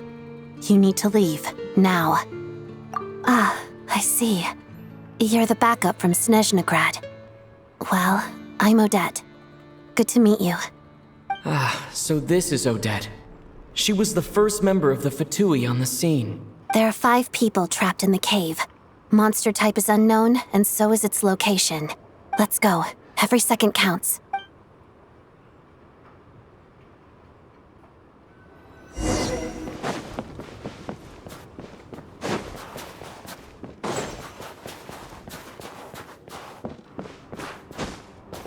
Careful. Something's moving.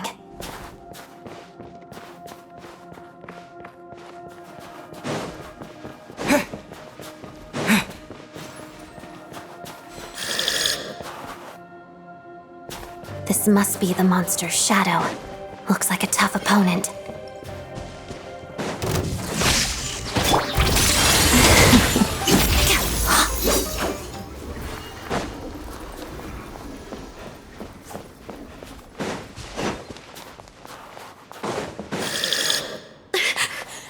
Stay back!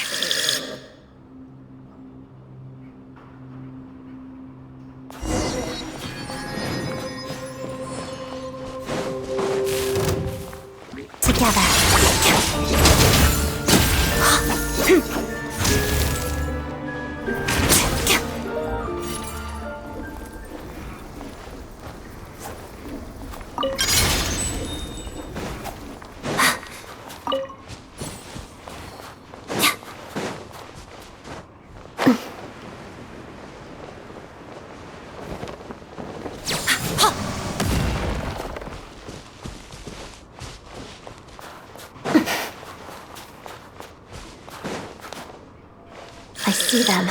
They're right behind the monster. The monster seems very agitated. It could attack at any moment. Let's make the first move.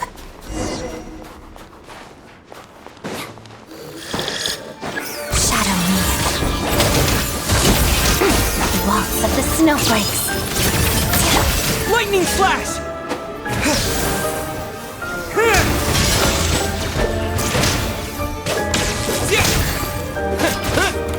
Let's begin.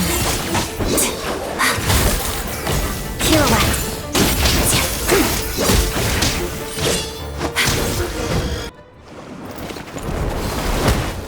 Oh, thank you for saving us. We'd have been monster fodder otherwise. Thank you. Thank you. You're welcome. You should be safe now. Follow this route out. He and I will stay behind to watch the rear. Thank you. Come on, let's go. This way.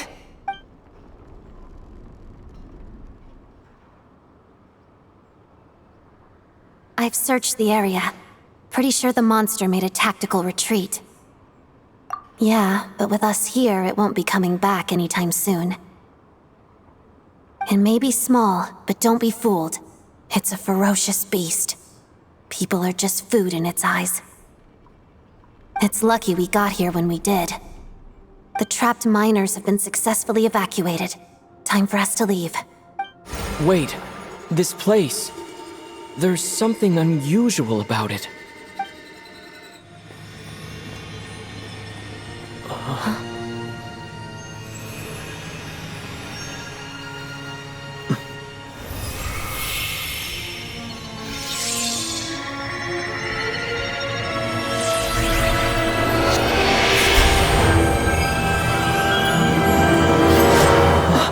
What is that? I don't know. It's back? Guess it has family.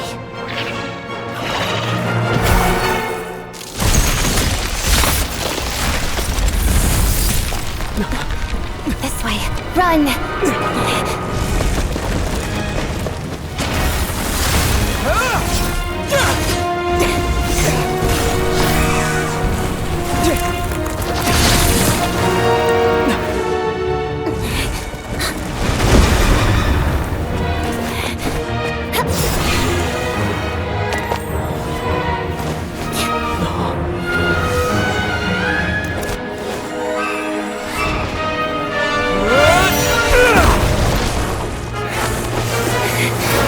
Thanks. Let's get out of here.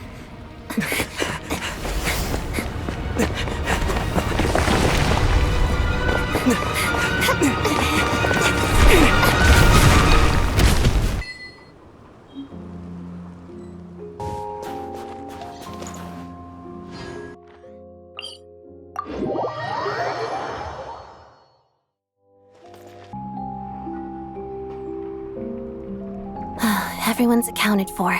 We managed to rescue them all. We also placed a sign at the entrance to the cave, warning people to stay away. You really held your own today. I still don't know your name. Don't think I've seen you before. I'll remember the name. All right then. See you around. Hello, Lady Marionette. I hear the rescue operation was a great success. I knew I could count on you. What brings you here, Odette? Here for a performance? No, a Fatui mission. I happened to be nearby and heard the crash. She hasn't introduced herself then. Odette is the prima ballerina of Snezhnaya. She's quite the celebrity. If you ever hear people mention the two crowning jewels of the Korailievsky troupe, they're talking about Odette and the prima donna, Vodianitsa. On top of that, Odette's also a rising Fatui star. It's looking likely she'll inherit the title of the Fair Lady. She learned all her combat skills from Rosaline herself. Used to be one of her most valued subordinates, too. You flatter me, Lady Marionette. If she's Rosaline's protege, that makes me... Never mind. There's no need to bring it up. No point making things awkward. How's progress on your end, Lady Marionette? Equally successful. I finished reinforcing all the equipment. Took me a little longer without Polonia's help. But the outcome is the same, of course. Even if the heavy snowfall summoned by that monster lasts for another 3 months straight, this equipment won't give way. All right, now that we're done here, it's time to get out of this blizzard. Sure, but Snezhnograd will send someone to investigate and draw up a relief plan. And I guess I'll have to write the incident report myself this time, since it involves a mechanical malfunction. First, Pantalone needs to approve the budget, then Pulcinella has to sign off on the plan. Once they've argued it out and reached a compromise, we can move forward. That's the rough process anyway. Could take anywhere from a couple of weeks to a couple of months, depending on how smoothly it goes. Yup, nothing we can do about it. There's a whole stack of incident reports like this back at the office. The snow has eased a little for now, but there's no telling when that will change with that monster still at large. Fuel for heating is in short supply, and relief is weeks away. There's no immediate threat to life, but still. It just feels like there should be a better way. Hey, quit daydreaming. Let's get back to Snezhnograd. When did you get a new sword? I found it in a cave. It handles pretty nicely.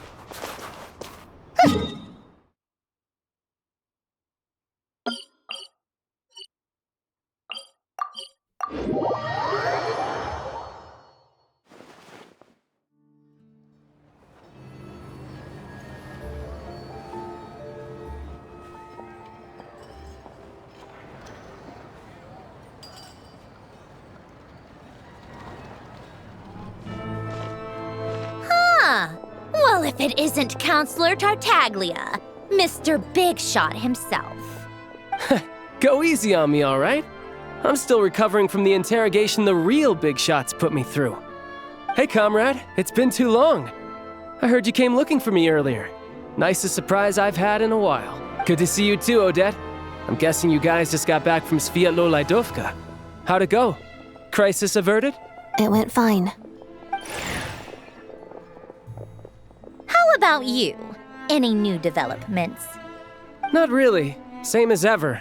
Growing opposition to Project Stuzha, and the usual rebuttals are starting to ring hollow. The results of the mock vote were pretty dire. Pulcinella was fuming. I've never seen the old man so angry. That's not good news. It takes a lot to rattle him. Yeah, obviously if push comes to shove, there are ways to crack down on dissent. But... Sorry, I have to ask something. This is going to sound blunt, but may I? Huh?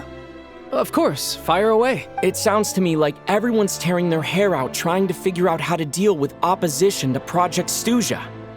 But what exactly is this project's purpose?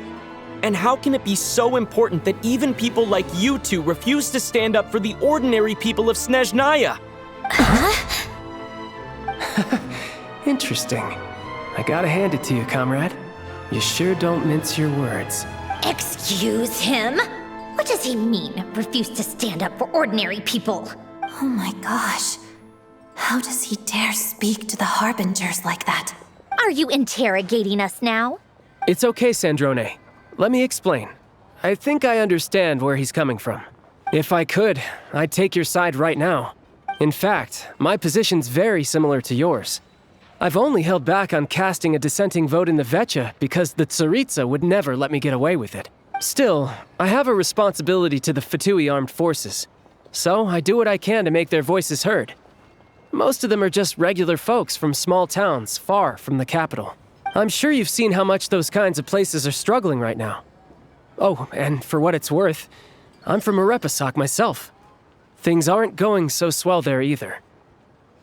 The Tsaritsa wants to create a better, safer future for the people of Snezhnaya, but she's thinking long-term. I don't doubt that from where you're standing, Project Stuzha seems to be creating all sorts of issues for everyone. But considering the Tsaritsa's vision for the future, these are sacrifices worth making. Sounds cold, I know. But I promise it's not as black and white as it seems. Maybe Snezhnaya and I can't oppose Project Stuzha outright, but we're constantly raising our concerns in Vetcha meetings. And even though we can't put an end to it, there are plenty of other ways to make a difference. We're trying everything we can think of, and so is Pulcinella. I respect Her Majesty, the Tsaritsa, and trust her decisions. But at the end of the day, I'm still just a normal guy who cares deeply about my homeland. And my family, who all live here. There's no way I would ever abandon them. As contentious as things can get within the Vetcha, there's no selfishness or malice behind it. Everyone wants to get through this period as smoothly as possible. The issue is that there's no way of pleasing everyone under the present circumstances.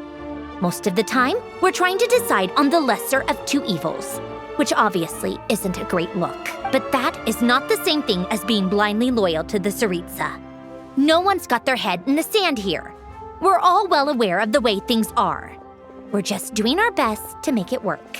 In fairness to Snezhnaya, she rushed to Svietlo Lidovka's aid the moment she heard that people were in danger. And even Tartaglia, who used to only care about the thrill of the fight, is clearly doing his best to rise to the demands of his new role as counselor. Hey, come on. There's only so much we can say, so don't press us too hard. Look, I know how untenable the Tsaritsa's position looks if you don't understand her motives. Maybe you've heard already, but she's currently leading her army on a campaign to the east to defeat the monster that's been causing these brutal blizzards. Striking that monster down will be a significant step in dealing with the present energy crisis. As laser-focused as she is on realizing her lifelong ambitions, she's still putting time and energy into taking down this powerful monster. To me, that says a lot. If she thought Snezhnaya and its people didn't matter in the grand scheme of things, why would she waste her time on something like this? Thanks. I meant every word I said, though. I wasn't just trying to placate you. I've already done more than enough diplomacy for one day. I still think this adventurer raises a very important point. Our two harbingers have made their positions very clear. But there are many others in the Vetcha who must feel trapped and forced to vote against their conscience. I think it's a very valuable quality to be willing to speak one's mind, despite the risk of offending powerful figures. You can say that again. I highly doubt we'd feel the need to explain ourselves so much if we didn't know you so well. Forgive me, adventurer, but might I be so bold as to ask about your background? How is it that you can converse so openly with two harbingers? Oh, haven't you been properly introduced? Easier said than done. I like to think I'm not the kind of person who goes around busting open people's old wounds. I've only learned his name so far, and no details of his experiences. Is something wrong? Uh-oh. Is there no avoiding the subject of Rosaline? No, it's just... all right, I guess there's no getting around it. This is the world-renowned traveler, who helped resolve the storm terror threat in Mondstadt, cleaned up after the mess I made in Liyue, and then went to Inazuma, where there was a duel before the throne, in which the traveler defeated Rosaline. Oh. I'm sorry. I didn't think you two would be seeing much of each other, so I figured it wasn't worth bringing up. It's fine. It was a long time ago. It's fine. Sorry, I just remembered that we have a rehearsal coming up. Please excuse me, I should get going.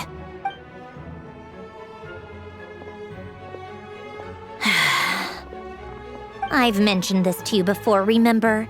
She was Rosaline's most valued subordinate. But they didn't actually get along. Not that Rosaline was really the type of person to make friends, but death has a way of resolving a lot of conflicts. Don't let it weigh on you. Like she said, it was a long time ago. It's in the past now. Odette has a very different personality from Rosaline. Give her some time. I'm sure she'll work through it. Oh, by the way, where's Paimon? It's not like her to hide away. She hasn't been feeling well, so she's resting at Podvorier restaurant. I got a couple of my people to look after her while we were gone. Oh, right. Sorry to hear that. Poor thing. Reminds me of when Tonya was little. She really felt the cold back then. Used to get ill all the time. I felt so bad for her seeing her lying in bed, coughing. She was so mature for her age, though. Whenever someone came to visit her, she'd greet them with a smile and would never complain. I'm sure Paimon's a good kid, too. You're a little short on manpower, right? Let me have a couple of my people take over for yours. I'll send my most capable and reliable. They'll make sure Paimon can recover in peace. Well, that would be great. Your people are more qualified. Hey, don't mention it. I'm sure you have things to do. Hopefully this takes a load off your mind. So no more accusing me of not being on your side, all right? Already? That was quick. I'm afraid I can't help you there. Our director's recent movements are confidential. Even we're not in the loop. If you hadn't told me, I never would have known he'd gone south. I assumed he'd been in Glupov this whole time. Well, I guess I'd better go sort out Paimon's security situation. I have some other work to catch up on at Glupov anyway. Me too. I have an incident report to write up. Let's leave it there for now. I guess everyone's in a difficult position. But Tartaglia's right. I have things to do. Things I want to do. And things I ought to do. To start with, I should ask Alosha if he knows any way to help Svietlo Lydovka.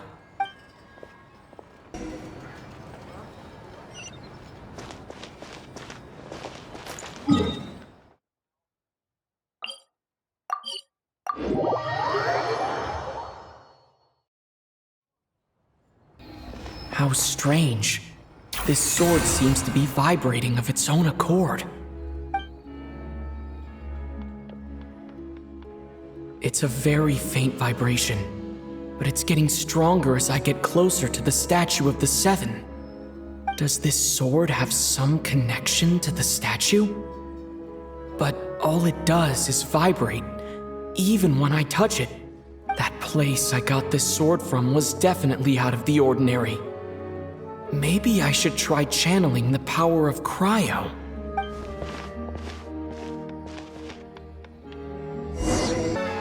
Cryo Storm! It worked. There really is something special about this sword.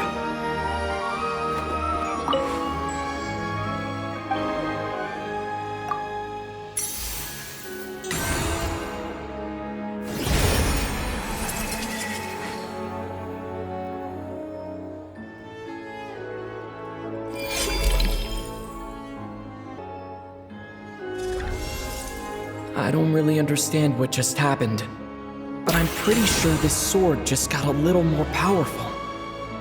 I'll have to try the same thing again when I come across another statue of the Seven. In the meantime, I'd better go find Alosha.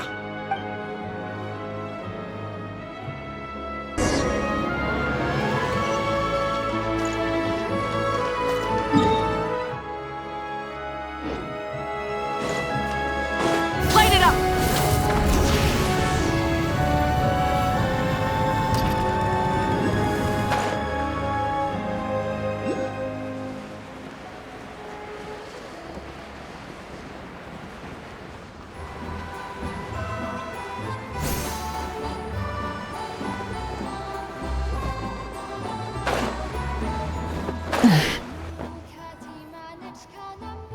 Hello there.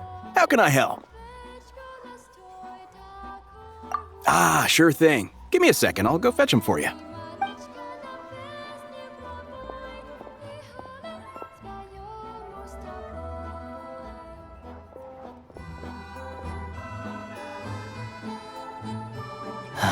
It's a familiar story.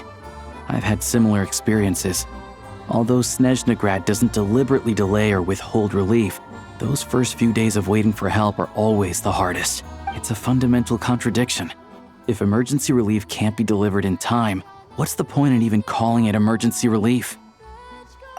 Not necessarily.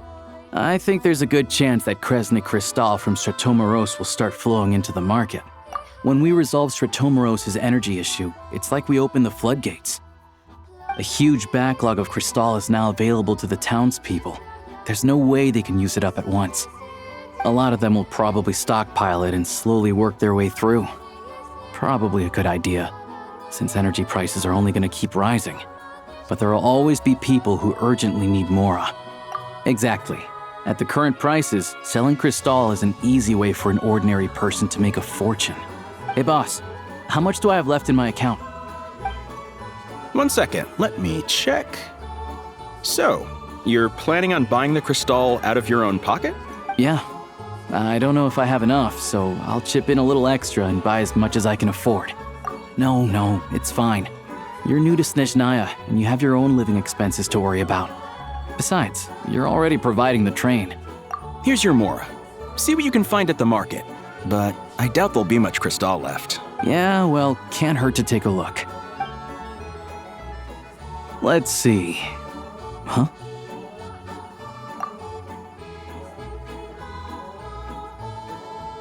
Oh, Alosha, and... Hello? I didn't realize you two knew each other. Yeah, I take on some odd jobs in the city to supplement my hunting income. Sometimes I work as a cleaner or prop hand at the theater where Odette is one of the big stars, so I've met her a few times. When the weather's as bad as this, it's better for a hunter to adapt than to keep looking for game. Yes, and we sometimes need extra help.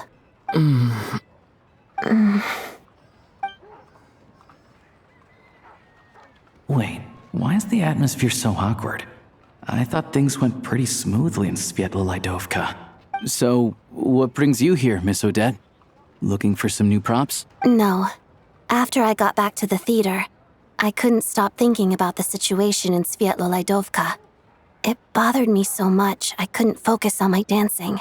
So I decided I'd come here and see if there's anything I can do. You too, I presume. I suppose that's why you're here.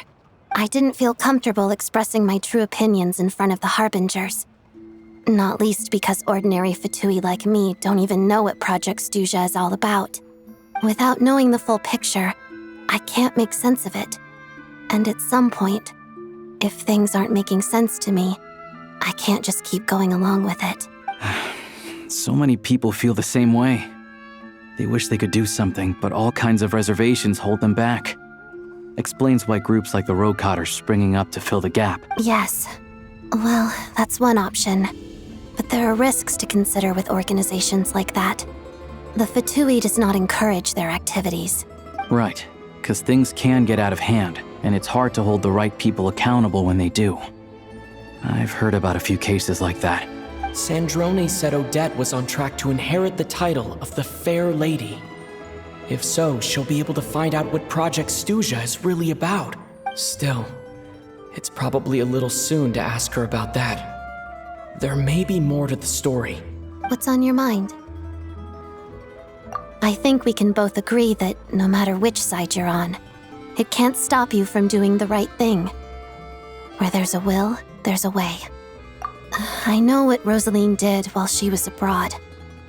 You made the right decision, so no hard feelings. So, what's your plan? Oh, we were gonna buy some Crystal. I heard there's some on the market right now. Funny, I had the same idea. In that case, let me pay. I can claim it back as mission expenses. The real issue here is that government relief is behind schedule. Surely it makes more sense for the state to cover these costs than for us to pay out of our own pockets. True. It's a huge expense after all.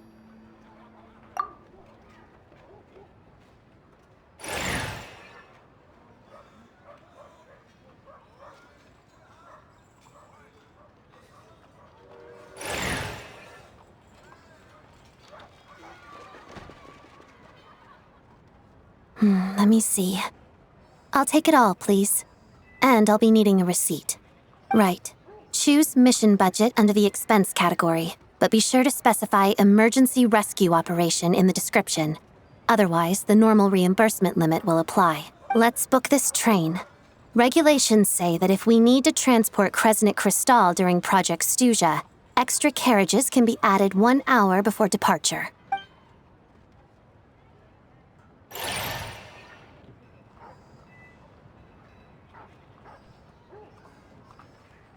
That should do it. The train will be escorted to its destination by Fatui guards. This is my first time seeing you handle Fatui affairs, Miss Odette. It seems you're as skilled an officer as you are a dancer. You flatter me. It's only because I've been doing both my whole life.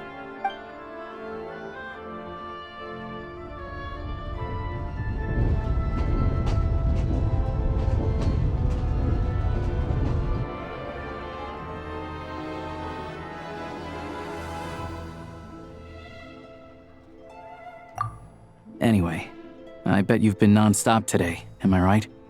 Any idea how Paimon's doing? What's wrong? Who's Paimon? His travel buddy. Hasn't been feeling well. She caught a cold right after they got to Snezhnaya. Sounds like she's important to you. I can't believe you've been dealing with this on top of everything you've been doing to help the people of Snezhnaya. I've got nothing going on right now, so I'll join you. I want to see how she's doing. May I come too? I have some candy that someone gave me back in Svietloleidovka. Plus, I know a little bit about relieving cold symptoms. All right then, let's go.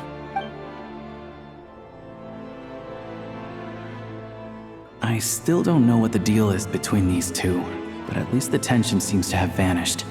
A good sign, hopefully.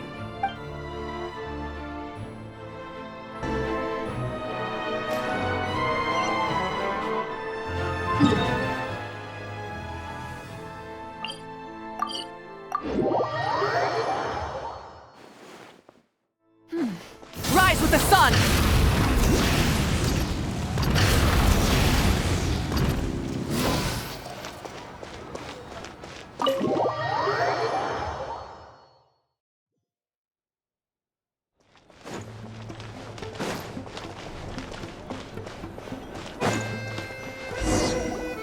Hello. Sorry, but there's a sick person recovering in this room. Can I help you? What happened? Oh, please, excuse me. Are you the Traveler? Could I take a quick look at your Adventurer Handbook? Master Child said I should verify your identity.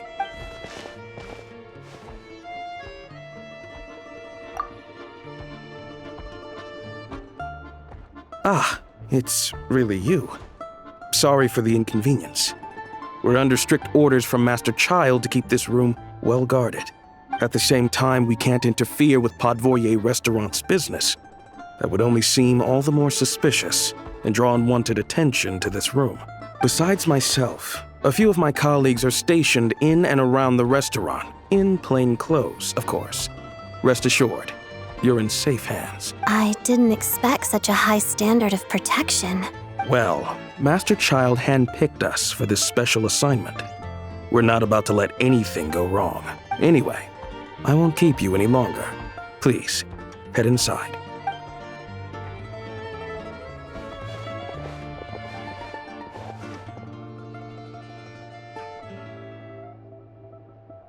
Traveler! Alasha, you're back! Oh, hey! Who's our new friend? Hi, I'm Odette. The Traveler and I crossed paths a few times. Another friend from the Fatui, huh? You're practically a member yourself by this point. Paimon's definitely on the mend. We should be back to our usual travels in a few days' time. Seems like that doctor was right. It's just... Paimon's limbs are still feeling a little chilly. I have just the thing. Whoa! What's this? Is that a flame inside an ice cube? Wait, is this real ice? How's it not melting? And how does the fire keep on burning? All keen observations. You're right. This is called core ignis. Whenever I've caught a cold in the past, I found I recover much more quickly if I place this by my bed. You're welcome to borrow it. Awesome! Wow! It's so nice and warm! Oh, it's like magic. Your name was Odette, right? How did you two meet again? Looks like she's in pretty good spirits. That's a relief. Any progress with your investigation yet? No surprises there, I'm sure. They're not likely to let anything slip. The Rokad, huh? Let me think. Members of the Rokot keep their true identities hidden, but I think there might be someone I can introduce you to. Leave it with me. Meet me at the Korolyevsky troupe tomorrow, and I'll tell you how it goes. Would anyone like a drink? I'm gonna head to the bar. Paimon will have... maybe some hot milk? Yeah. Paimon's in the mood for something warm. Enough with the secret chat, you two. Let's catch up properly in a minute. Paimon wants to know everything that's happened today. It'll be kinda like tabletop troupe. No reason why listening to a story can't be an adventure.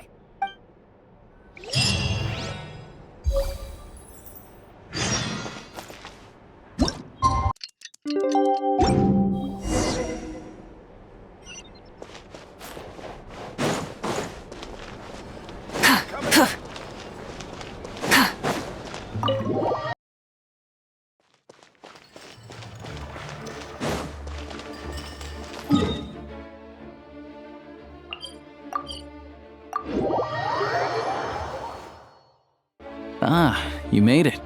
I've got some tickets, and I managed to set something up with the Rokot. It'll have to wait until after the show, though. Happy to stay and watch? I doubt you've seen the Korolyevsky troupe on stage before. Pleasure. Here, this is the way in.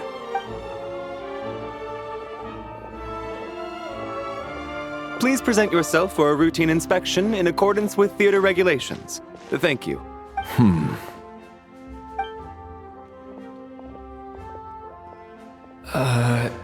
Is that guy with the Fatui?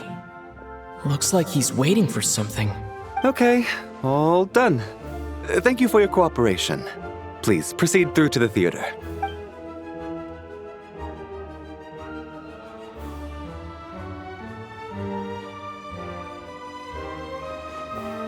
What's up? Everything okay? Snezhnaya's business and political leaders are always passing through here, so it makes sense that security's tight.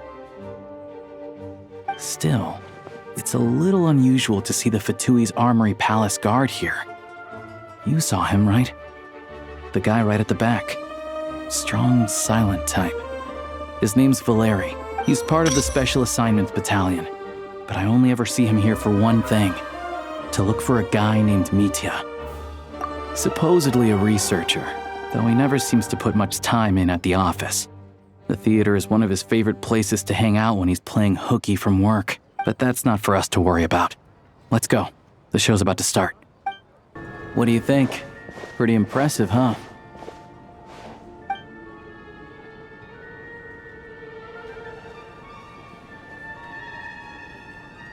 Oh, the one in Fontaine? I hear it's iconic. Never seen it for myself, though. Here we are, just in time. Sorry, coming through.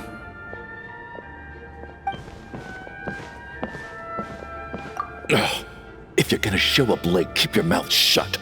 What's his problem? Whatever. No point arguing with people like that. Look, there she is. That's who I'm introducing you to later. She's the lead singer of the troupe, Vodyanitsa.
this leads directly to the green room.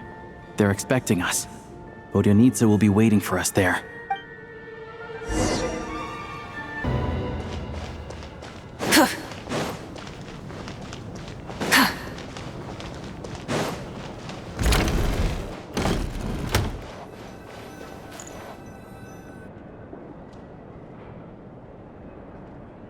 Hey there.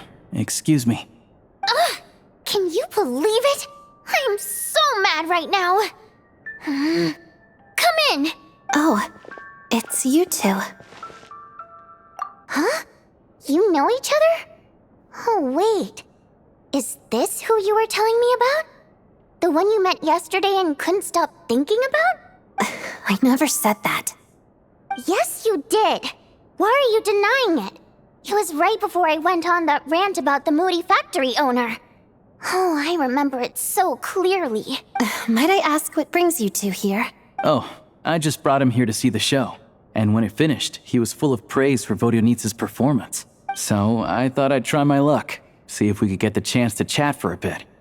Maybe get an autograph? You work here. You of all people ought to know that's against the rules. It's not what the green room is there for. Oh, what's the big deal? Come on, don't be shy. I can give you an autograph. You can take a picture too if you want. Do as you please. I finished all my shows for the day. I'll leave you to chat.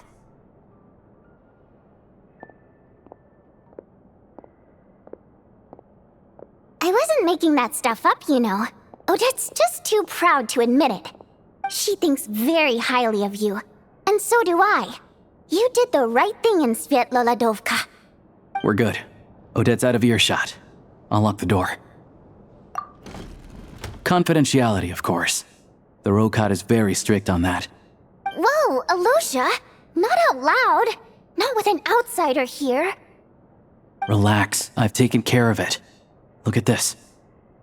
The President's reply sent this morning. Wait, so he's been approved to join?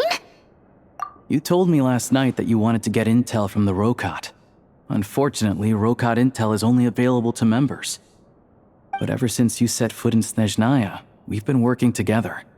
I've seen the way you work, your character, and your motives. Everything about you is perfectly in alignment with what we're trying to achieve in the Rokot. So I figured I might as well cut to the chase. I wrote a letter to the President explaining your situation, including just the right amount of detail. His approval came very quickly. Of course, it's still your decision whether you want to join or not.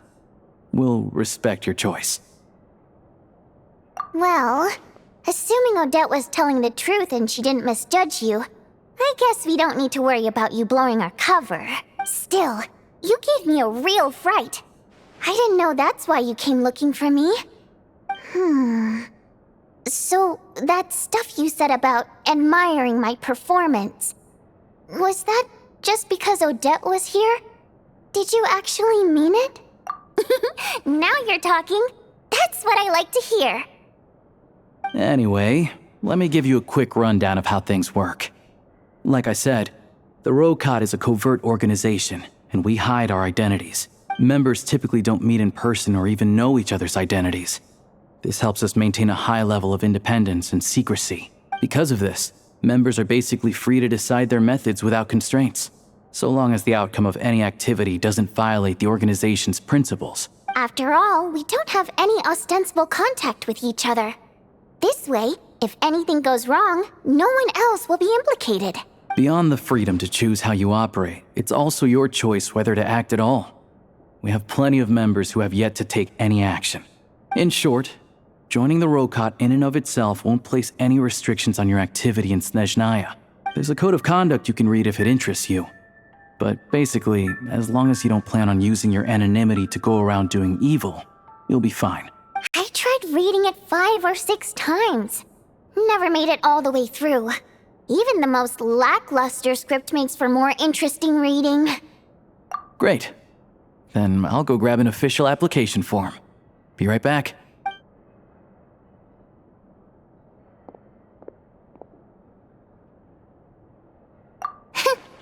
Well, Alosha has this pet dog, you see. His name's Tagarin, and this one time, Alosha brought him backstage. Dagarin took quite a liking to me, so I played with him for a little bit and fed him some treats. Then, the Rokot was out on a mission one day, and even though we were all in disguise, Dagarin recognized me right away. Just a coincidence, really.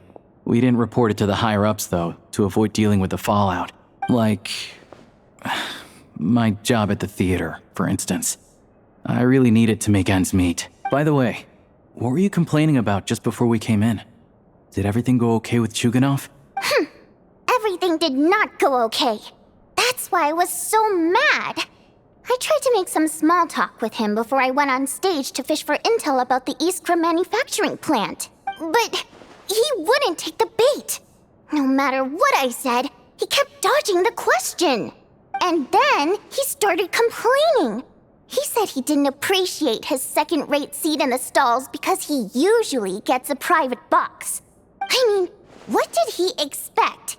Everyone knows that if you want a box seat, you buy a ticket well in advance. But instead, he sends me a letter the day before the show when we're practically sold out.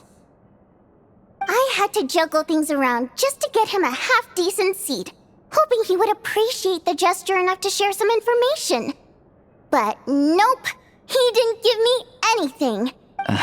Yeah, meeting Chuganov in person has definitely been a disappointing experience. Oh, you probably don't know who we're talking about, do you? Chuganov was that older guy you were sitting next to today. I'm sure he didn't make a great first impression on you either. To the citizenry, he's a family man and a kind boss. But our interactions with him tell a very different story.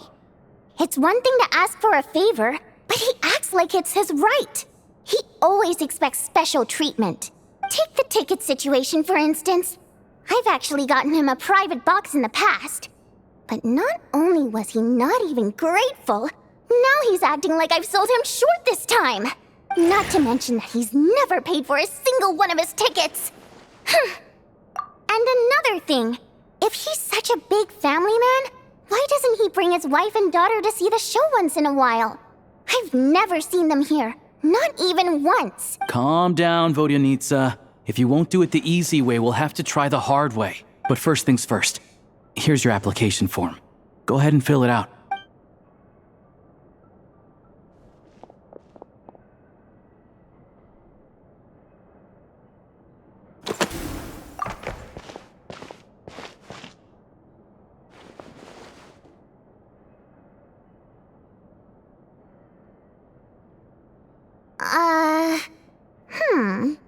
Looks like I'll need to make a few little tweaks here and there.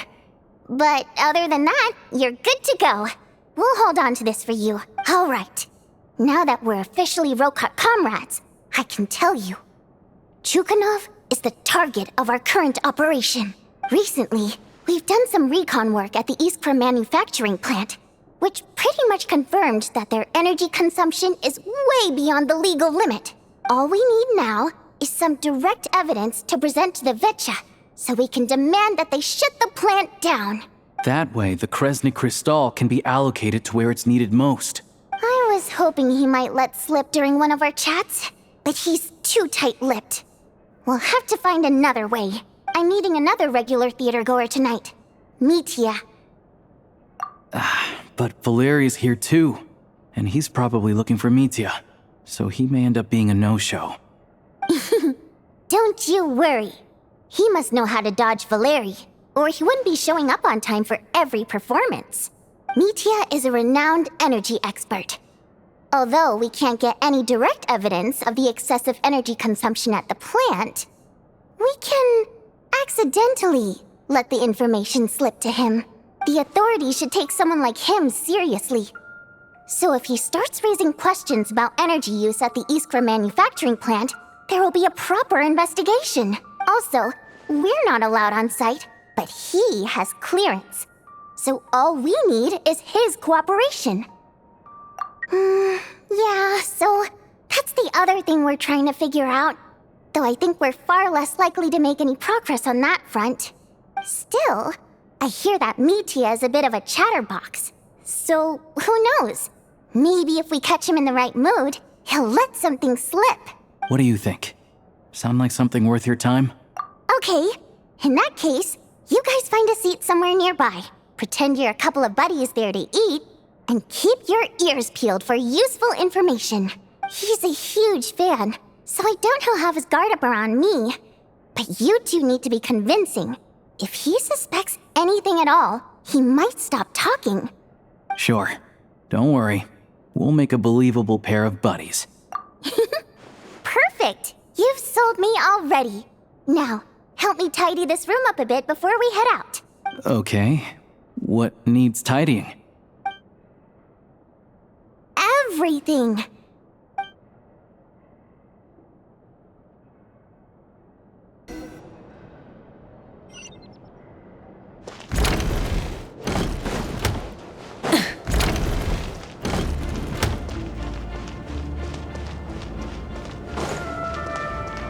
Light it up! Full throttle!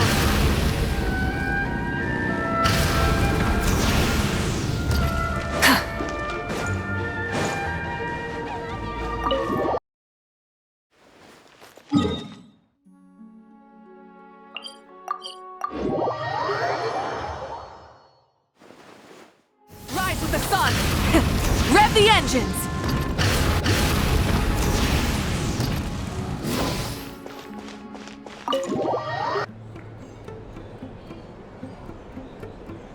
We come here often, so we shouldn't stand out. Let's sit here. Now, it's up to Vodyanica. Let's see how the conversation goes.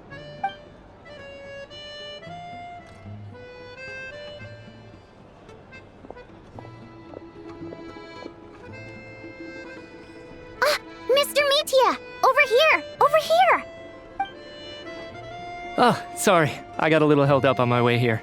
Now we have even less time than we planned. Go ahead and order some snacks and drinks. Whatever you like.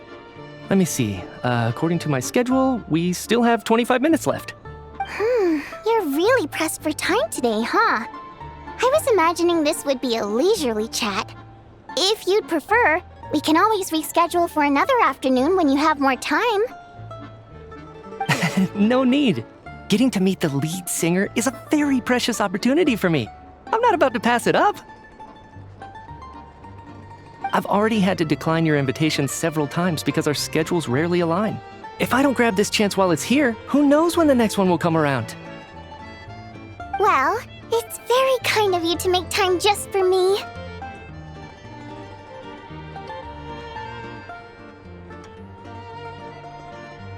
I'm not too sure, to be honest. But Snezhnaya is full of weird and wonderful things like that, so people tend not to bat an eye. I'm sure the same will go for the Eye of Grey and Paimon. The reason I invited you out for tea and a chat today was to get some feedback from a true fan of the theater. Well, I genuinely have nothing bad to say. No matter how many times I hear you sing, it never gets old. It always seems fresh and new somehow. Maybe it's because the more times I listen, the more details I notice. Or maybe you simply improve with every performance, delivering it better each time. Thank you! I'm delighted to hear that. Could you give me any specific examples? Oh, yeah. The piece you sang today, for example. Beneath the Frozen River? Hey, what's with you? I'm just praising a good performance. I always used to find that such a bleak and lonely song. But the more you listen, the more you realize that it's not as cold and nihilistic as it appears. When you really dig down into it, there's a certain level where you're surprised by the emergence of hope. Wow, I'm impressed. I didn't expect you to pick up on that. Actually, I only tried out that angle after talking with a composer. Still, Beneath the Frozen River wasn't on today's program. Oh, really? But it's a classic. You sing it every time. Almost every time. Oh, well then. Let me say a few words about that other all-time classic, Flying in the Wind from the Mountain Sparrow. I didn't sing that one today either. My voice wasn't quite up to it, so I switched it out at the last minute. Oh, but, Sorry, Mr. Mitya, but you were at the theater today, yes? Of course I was. Remember? I said hello to all the troupe members before the show started. You, Odette, and the others. So what did Odette sing today? Elegy of the Snow-Winged Goose, of course. Correct. I see. You find my singing boring, don't you? That's why you don't remember a single song. Looks like I'll need to cut a few from the program next time.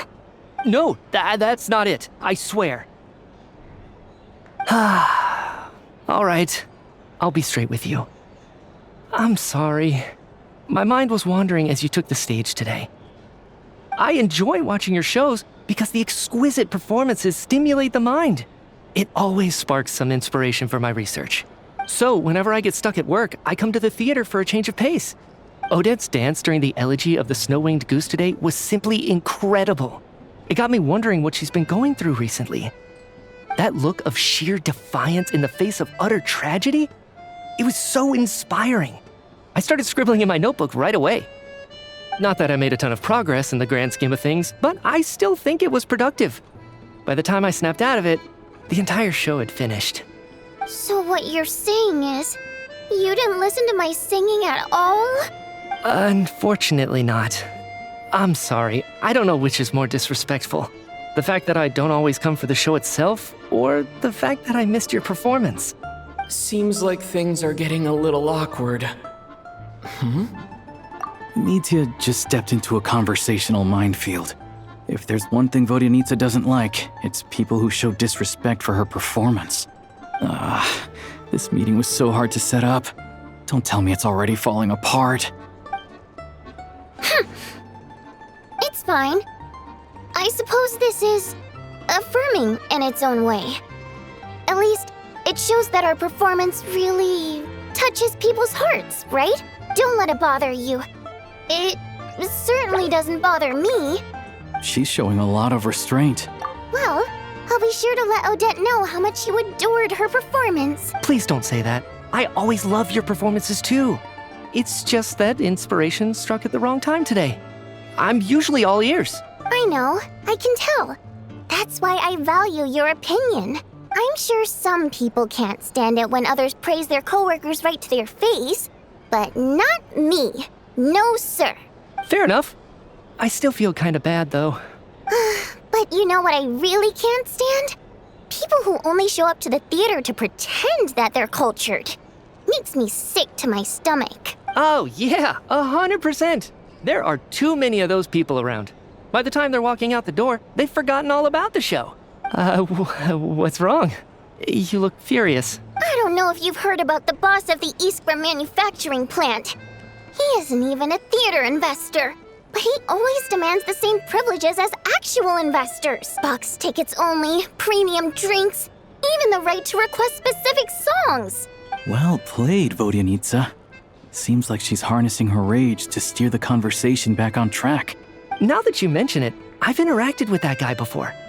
I gotta say, everyone holds him up as an example of a benevolent businessman, but I don't know. I don't see it. Yeah, he couldn't care less about what's happening on stage. He's just there to flaunt his social status. I hate that I have to prepare programs for guys like that. What's the big deal with that factory he runs anyway? I asked around a bit and heard some pretty shocking stories. Sounds like he's just another greedy capitalist. Oh, really? Yep, the things people are saying are pretty damning. Low wages, insanely long working hours, equipment running around the clock. And as if that's not bad enough, he also strictly forbids his employees from giving any kind of interview. Project Snezhnaya has now been extended so many times, we're at the point where crystal rations for the common folk are barely enough to survive on. Yet he even wants to get his greedy hands on them just to boost his own profits. If the rumors are true, he's in serious violation of the law. Interesting. So you've heard about it too? What? So it's really true? Who knows? I've only heard the same rumors you have. But there's no smoke without fire. The rooster's been coming down on us hard lately, demanding that we track and trace every single batch of crystal. My coworkers in the Department of Energy have been tearing their hair out over it. The rooster? I didn't realize he cared that much. Yeah. Even though there are no restrictions on crystal trading, the poor will wind up freezing to death if we let the rich buy as much as they want. That's clearly unfair.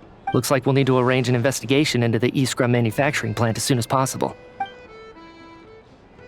I never knew you kept up with current affairs beyond the theater, Miss Vodyanitsa.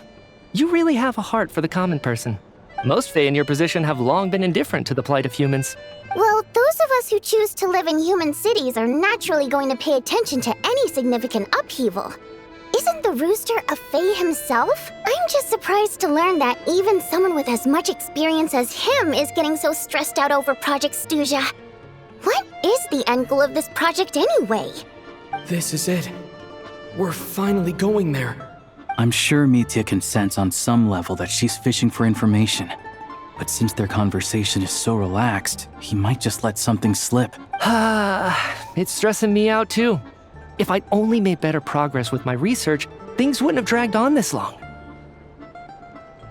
Oh, so your work is related to Project Stuzha? That's right. The Armory Palace needs a brand new energy source. Not the power of the Light Realm and not elemental energy. Right now, the only thing that meets the requirements is the power contained within stellar linchpins. But harnessing that power is costly. Each step of the process requires enormous amounts of Kresnik crystal. From extraction to quantification to attempts at conversion. Progress has been painfully slow, and the team is getting burned out as time goes by. Sometimes, I see people staring into space as if in a trance. Could it be that this new energy source has side effects? No, it doesn't affect us, because the energy is used for... Okay, I got it. Stop choking me. Sorry, I can't talk about that. I think we're all just exhausted. We've been working ourselves to the bone for so long with so little progress to show for it. It's no wonder people are struggling to stay motivated. Seems like I owe you an apology. I shouldn't have gotten so mad at you for not paying attention during the show. Don't worry about it. I count myself lucky, to be honest. I don't envy the people who work closely with the Tsaritsa herself. I'd much rather be in my current position. At least I don't have to shoulder any major responsibilities. So they're trying to develop a completely new kind of energy. Yeah, censored by a scarf. Who would have thought? Oh, dear. It looks like my time is up. I'm afraid I have to leave. I'm so sorry. We ended up barely talking about the theater. That's okay. It was a pleasure chatting with you, really. Let's make up for it next time. Yeah, hopefully once the work pressure eases up a little, I'll be able to focus more on the performance, and then we'll have more to discuss. We touched on some confidential issues today. I'd be grateful if you could keep it between us. That could have gone worse. Nice job. Why was Mitya in such a hurry to leave, though? Sorry, routine inspection.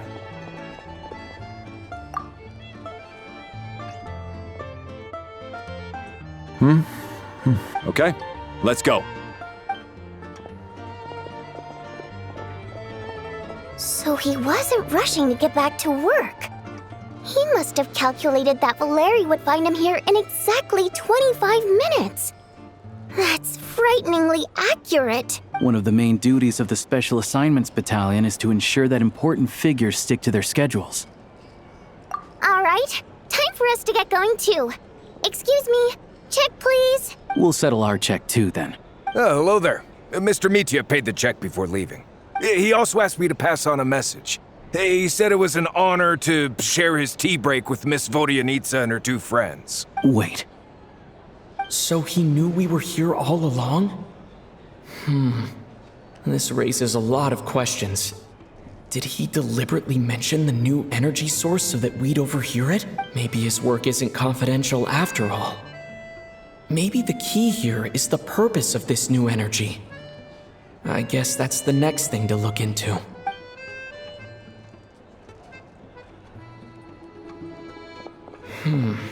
Vodyanitsa and Alosha have left. Time to head back and call it a day. You're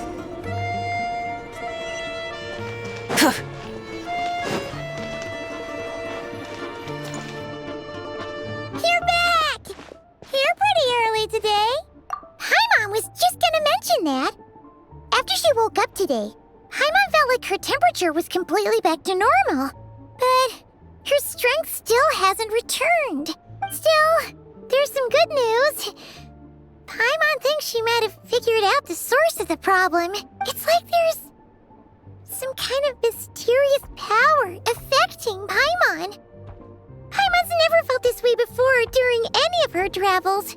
She only started feeling this way since we arrived in Snezhnaya. That's right. The Armory Palace needs a brand new energy source. Could that have something to do with this? What is it? You're making that face again. You know, the one you get whenever you have a light bulb moment?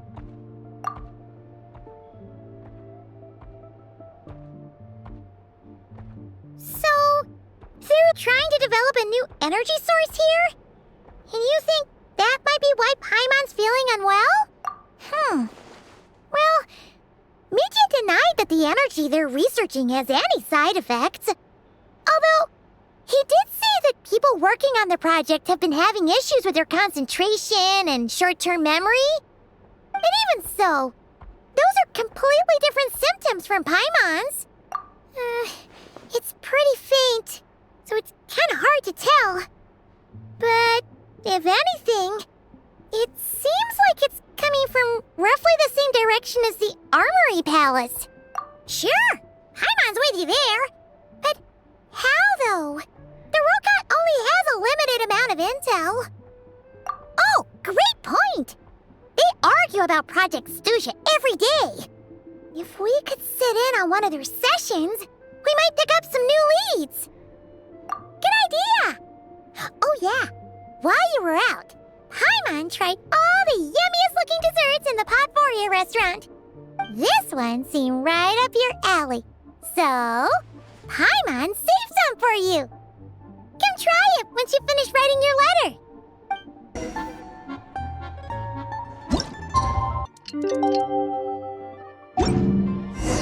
Alosha replied.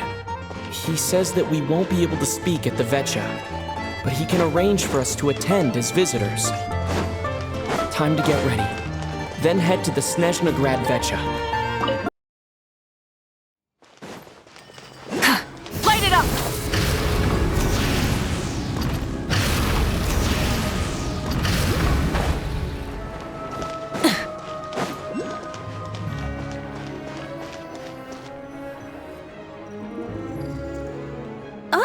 Miss Vodyanitsa, prima donna of the Korolievsky troupe. What a surprise meeting you here. Will you be sitting in on a session of the Vetcha?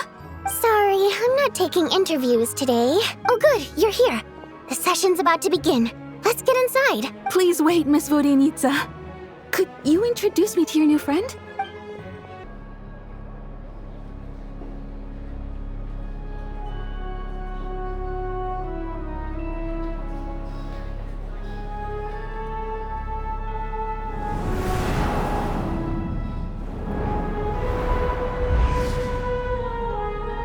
In summary, the energy management commitments made for the outgoing period have been delivered upon. Furthermore, both the production and consumption of Kresnik Crystal show clear signs of stabilizing.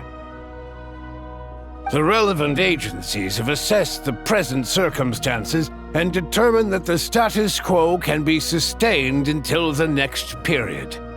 For detailed statistics, I would refer you to the industry reports that have been distributed to all persons present. It should also be noted that while the recent blizzards have led to a significant increase in people's energy expenses, this is strictly a short-term phenomenon associated with a remotely located monster. Her Majesty the Tsaritsa is giving her full attention to this matter.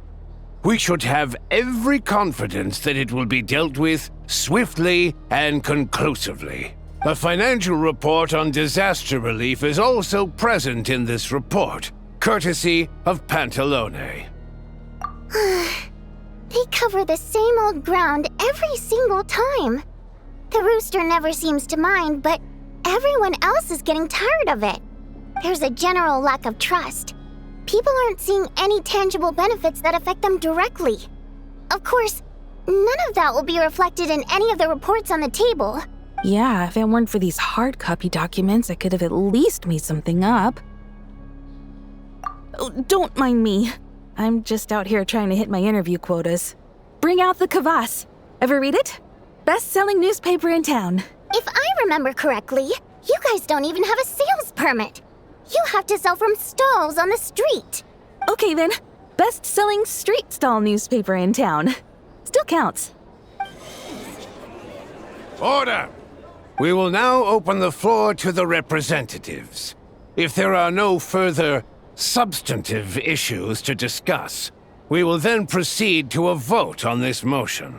Snezhnaya has a long tradition of treating members of the Fatui armed forces and their dependents favorably. But recent surveys shows that Fatui families in remote areas have access to 15% less crystal than the average civilian family in Snezhnograd. It's been said many times before, but it bears repeating now. There needs to be a clear and consistent rationale behind how crystal is allocated, or we will soon face immense public backlash. Perhaps you wouldn't need to keep repeating yourself if you would hear me out for once. I say again, true consistency exists only in principle. In the real world, fairness is relative. You appear to treat resource allocation as a simple function of production and population. So what about when the equipment used in production breaks down? Have you factored that into your equation? And do you even know how long it's been since Snezhnaya last conducted a census? If I knew the answers to questions like that, I'm sure I'd be a very wealthy man. And I doubt I'd be going by child. I'd like to bring the focus back to the specific issue I raised. Or do you wish to deny that favorable treatment for Fatui dependents is our long-standing policy? It's easy to be a critic when there's no accountability. That seems to be a running theme in the anti-Project Stuzha cohort. Defeat the ringleader and all other problems will magically resolve themselves. That's what they seem to think. But in case you aren't aware, not one jot in my report would change whether Project Stuzha continues or not. So you have no intention whatsoever of finding a solution to this problem? On the contrary, I'm the only one here who ever brings solutions. Child opened by speaking up for the armed forces. Regrator struck back with style and a war of words ensued. Our reporter was live on the scene to get the audience's reaction as it all unfolded. Who do you support? The people have spoken! Child received raucous applause from the crowd as he pushed Regrator onto his back foot with a relentless barrage of questions. It had to be seen to be believed. Now you see why they don't have a sales permit. However this reporter wants to spin things, I haven't forgotten that Tartaglia was representing the Northland Bank when we first met in Liu. So surely their relationship can't always have been this strained. You two are getting off topic. Let's focus on what the data is saying. Mr. Pantalone, may I speak on your behalf? Oh, please do. I'm more than happy to save my breath. Crystal distribution policy undergoes modifications with each new period. The ultimate goal being to find the most reasonable method of allocation, which I believe is what Mr. Tartaglia also seeks. But I fear many may have been misled on this topic by extremist activists. To clarify, Project Stuzha is not the root cause of the problem. It is merely a framework for resource distribution.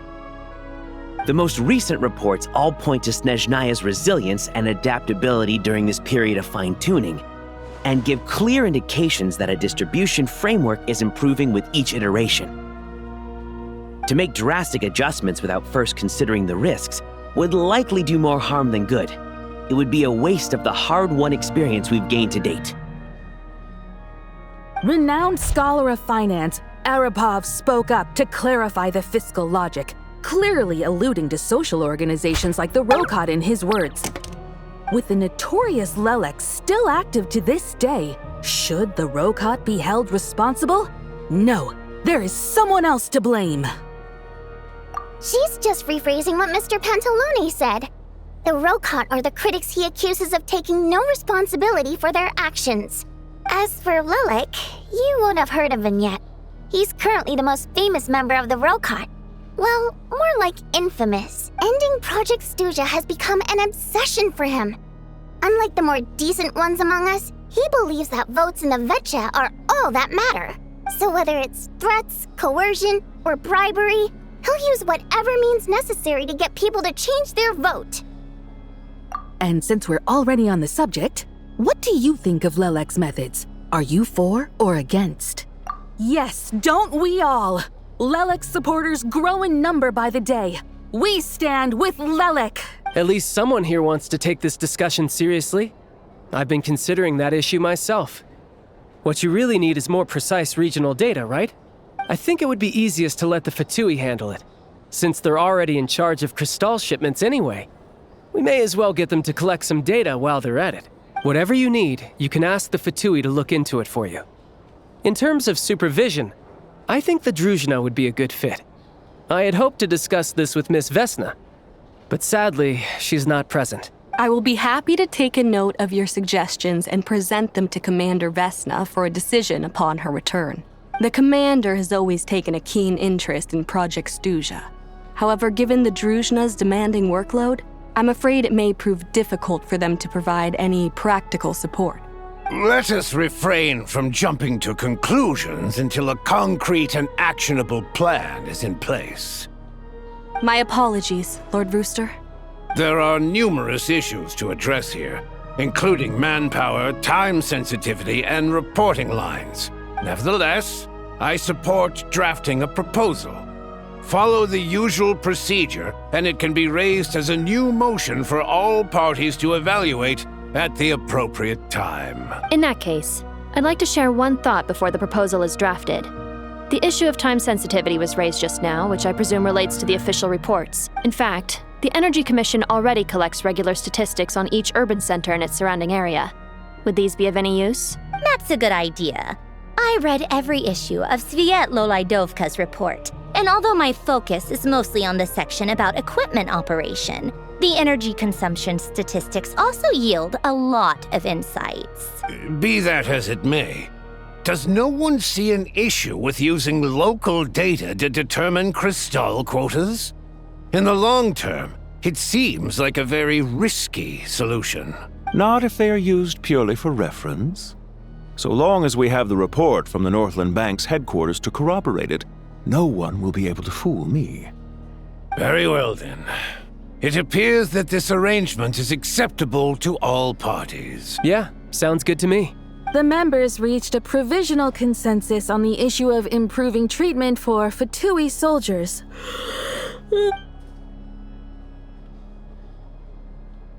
Today, the prima donna of the Korailievsky troupe attended a session of the Snezhnograd Vetcha in the company of a dashing young man. The question on all our minds is, what is the true nature of their relationship? Write anything like that again, and I'm revoking your permission to interview the troupe. Got it?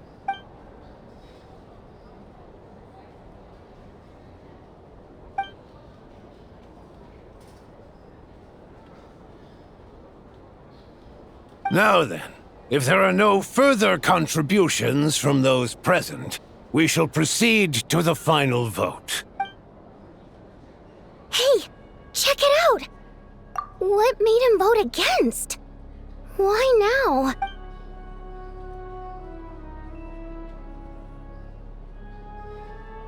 The votes have been tallied. Those in favor of continuing Project Stuzha total 61%, securing a clear majority. That was too close. The margin has shrunk yet again. Chuganov was a huge loss. I'll bet Lelek is behind this. I wonder how Pulcinella will respond this time. Chuganov. I see. Lelek strikes again. Yes, go Lelek. Once Project Stuzha is defeated, our unwavering support at Bring Out the Kvass will finally pay off when we make our comeback. I can taste our victory already! In accordance with the result of this vote, Project Stuzha will remain in effect until the next Vetcha period.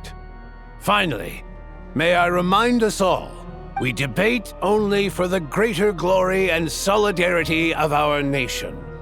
May the aurora shine ever on, and the tundra always stand firm. The session is concluded.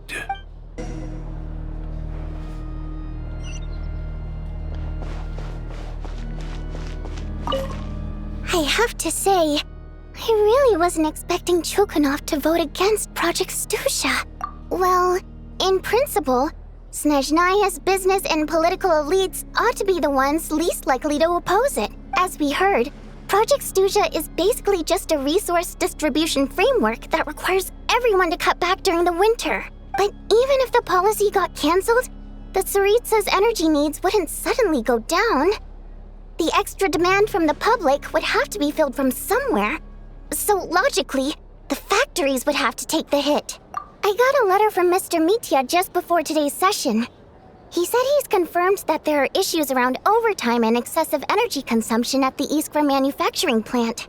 In a situation like this, once the Rooster receives the report, he'll order the factory to halt production and submit to an investigation before issuing a penalty. But that's a week-long process, and thus didn't make it onto the Vetcha agenda this time. I don't think he suspects anything so far. Exactly. And as you know, he's a very selfish person. I was originally gonna try and flip him after he received notice of the official sanctions. My plan was to convince him that the whole thing was completely unfair. Rather than just sit back and take the hit while his factory stopped production, he'd be better off voting to end Project Stuzha. At least that way, no one else would be able to make any money either, because all the factories would suddenly have more limited energy to work with. But now, he's already voted against it, which means someone must have used more forceful means to change his vote. Just like with everyone else who flipped. Yeah, no one knows why Lilac is so obsessed with ending Project Stuzha, but by the looks of it, he's inching closer and closer to success. Lelik must have strong motivations, given how he'll stop at nothing to achieve his goal. Maybe he knows the full truth of Project Stuzha. Maybe my next step should be to focus on him. All right. What are your plans for the rest of the day? Shall we head out? Hey, comrade. I noticed you were here during the debate. I didn't take you for a political enthusiast. Greetings, Harbingers. I just happened to have some free time today, and my new friend here thought it might be fun to check out the Vetcha. Ah, Odette must have introduced you.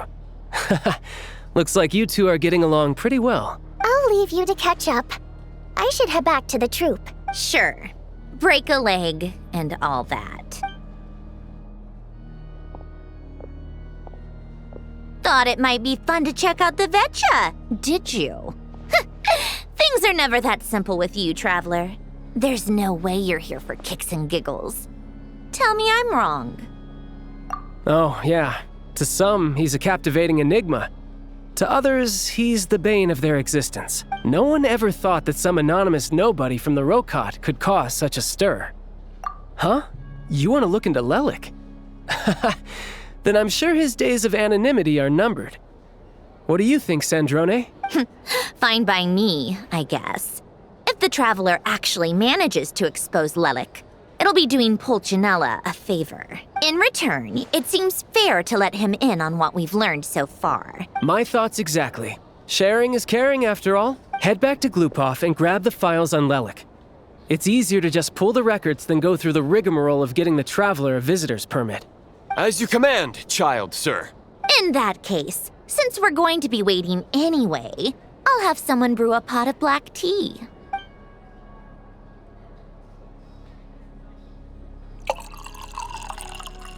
One common thread among the many incidents Lelik has been involved in is that the victims are all too scared to share any real information about him. Clearly, he must have threatened them in some way. His modus operandi is to silently infiltrate the scene and leave a threatening letter behind. But neither the letters nor the crime scenes ever yield any clues to his identity. So all these files have to offer are short statements by the people affected. They don't give us a lot to go on. If nothing else, it shows we're dealing with a trained professional who's versed in counter-surveillance. Yes, and to that point, he often strikes in highly secure locations. The victims are high-ranking and influential people who take their personal security very seriously. Somehow, Lelik slips right into their rooms without making a sound. There's never any eyewitnesses, nor the slightest trace of a break-in. If he can get in and out undetected, it means he can strike without warning. Not that that's ever happened so far, but the thought is enough to scare these people sleepless. It's hard to believe that a human being could pull this off flawlessly every time. so they switched the focus of the investigation to Faye. Unfortunately, no one's found anything yet. Careful, don't underestimate me. Although truth be told, I'd probably find it hard not to blow my cover. Direct confrontation is more my style. We haven't ruled out the possibility of Lelik being human. It's just, there can only be a handful of people in all of Teyvat who'd fit the profile. Faye, on the other hand, plenty would have the ability, but few would have the motive. No, not as strong as me. You'll never find the culprit with criteria like that. Let's go with a little weaker than me. Oh, you hit me right where it hurts. I'll admit, he's strong and meticulous. But can we at least limit this to candidates who have something to do with Snezhnaya? He's just trying to find a reference point. Stop getting fixated on who's stronger than who. But that's the most important thing. In my opinion, anyway. Odette. Yeah, that seems about right. Her skills are solid, and she's always calm under pressure. Except she's Fatui, so the likelihood of her working against us is pretty low. But yeah, much more accurate than your previous example, at least. No, wait a moment. Maybe we should interrogate that assumption. What do you mean?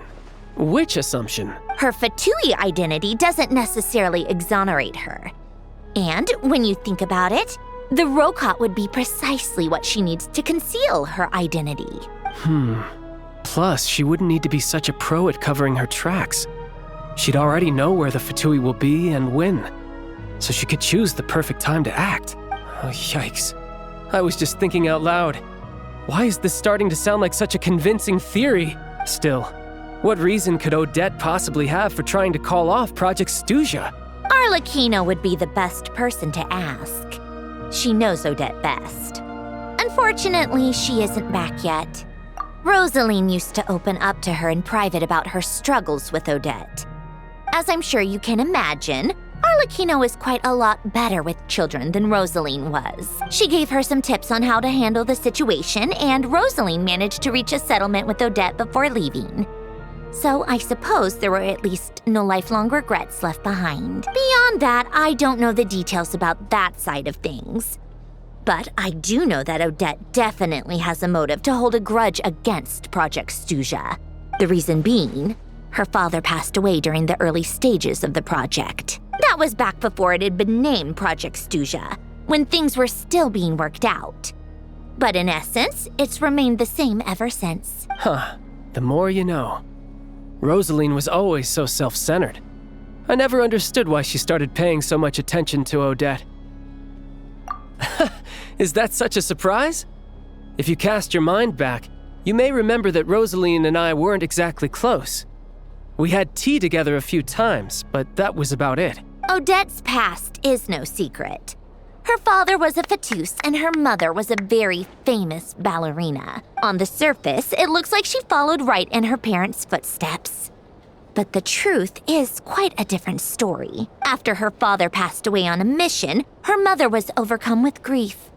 She broke her leg during a performance and could never dance again. Odette was only interested in ballet at the time, but this tragedy left the family with both breadwinners gone. They could barely make ends meet.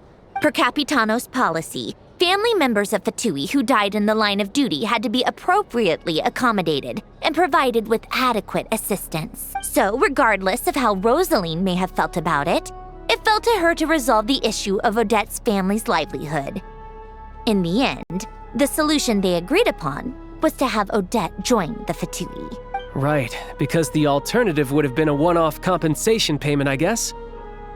In that sense, joining up was definitely the better option. Still, she must have had mixed feelings about it, right? If she doesn't even like the Fatui. It's just a theory, a possibility. But as a motive for Odette to become Lelik, it holds up. That said, I have no idea where Odette's head is at right now, or what her conflict with Rosaline was about. Plenty of people were on bad terms with Rosaline. I have no intention of trying to figure it all out. Yes, but there's not much point in discussing that now. Yeah, back to Lelik. Since our investigations so far have turned up next to nothing, we've got nothing to lose by trying a new angle. Funnily enough, Tonya and I had actually made plans to go to the theater tomorrow to watch Odette's rehearsal. Unfortunately, thanks to this Lelik situation, I'll be stuck working overtime again. Which means you can go in my place. No point wasting the ticket, plus you'll get to meet Tonya. Spirit Seeker. Quite the classic ballet. It was passed down through Odette's mother's family for generations, though it hasn't been performed in years. But Odette's been practicing it diligently, and it's finally ready for a return to the stage. Excitement is through the roof. Tickets for the official performance sold out long ago. Tonya's excited for it too. She's desperate to see it no matter what. Personally, it's not really my kind of thing, but since she's my little sister, I had to figure something out. I've actually seen it several times before. The story's pretty straightforward. The lead character follows a trail of clues left behind by a spirit, gradually recovering her memories along the way. It's a tale of love and regret. So not exactly reinventing the wheel, at least by today's standards. But when that classic melody kicks in and the lead character begins to dance, it always gets me. It really is beautiful. Not an easy dance to do justice to, though. I know it's always been Odette's dream to perform this piece, but I'm not sure she's really ready. In that case, I think that even if she is Lelik, we should wait until her performance is over before we respond. I'll let you take it from here, comrade.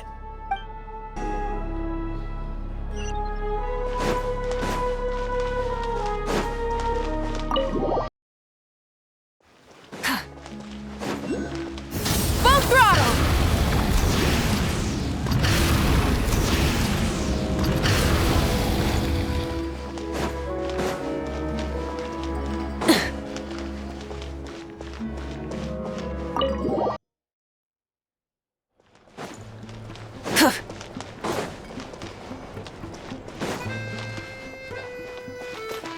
Sounds like you made a ton of progress today. It's good that everything's going so smoothly. Next step is to head back to the theater and get a clear answer from Odette. Either way, Paimon doesn't get the sense that she's a bad person. Sure, she might have done some pretty extreme things, but Paimon bet she has her reasons. Maybe this is going too far, but with everything she's managed to do so far, wouldn't it make more sense in theory to be even more, heavy-handed? Why leave a letter when she could, we know there are plenty of other ways to keep people in line, right? The point is, she could have gone further, but she didn't. So, if it is her, she's got some principles at least. Yeah! Well, all you can do is follow the facts wherever they lead. No change, really. But that thing Paimon told you about yesterday? Paimon feels like she can sense it more clearly now. Hearing you talk about your day makes Paimon itch for an adventure. If only she could be there with you so we could experience it all together. Yeah, I wish you could be there too. I'm not used to adventuring alone. But don't worry, we'll get to the bottom of this. Guess it's just one of those things. Never mind. Paimon will behave herself and keep resting.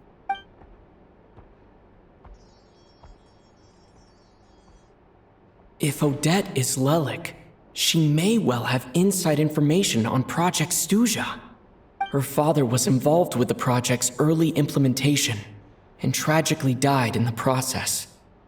Now, she's dedicated herself to bringing it to an end. It's hard to imagine she could have gotten this far without knowing anything at all about the Tsaritsa's true intentions. When she spoke to us as a member of the Fatui, how much did she let on? And how much was she hiding? Only time will tell. Maybe tomorrow, everything will be answered. Hey look! It's snowing! Could be a tough day ahead. Make sure you wrap up warm tomorrow.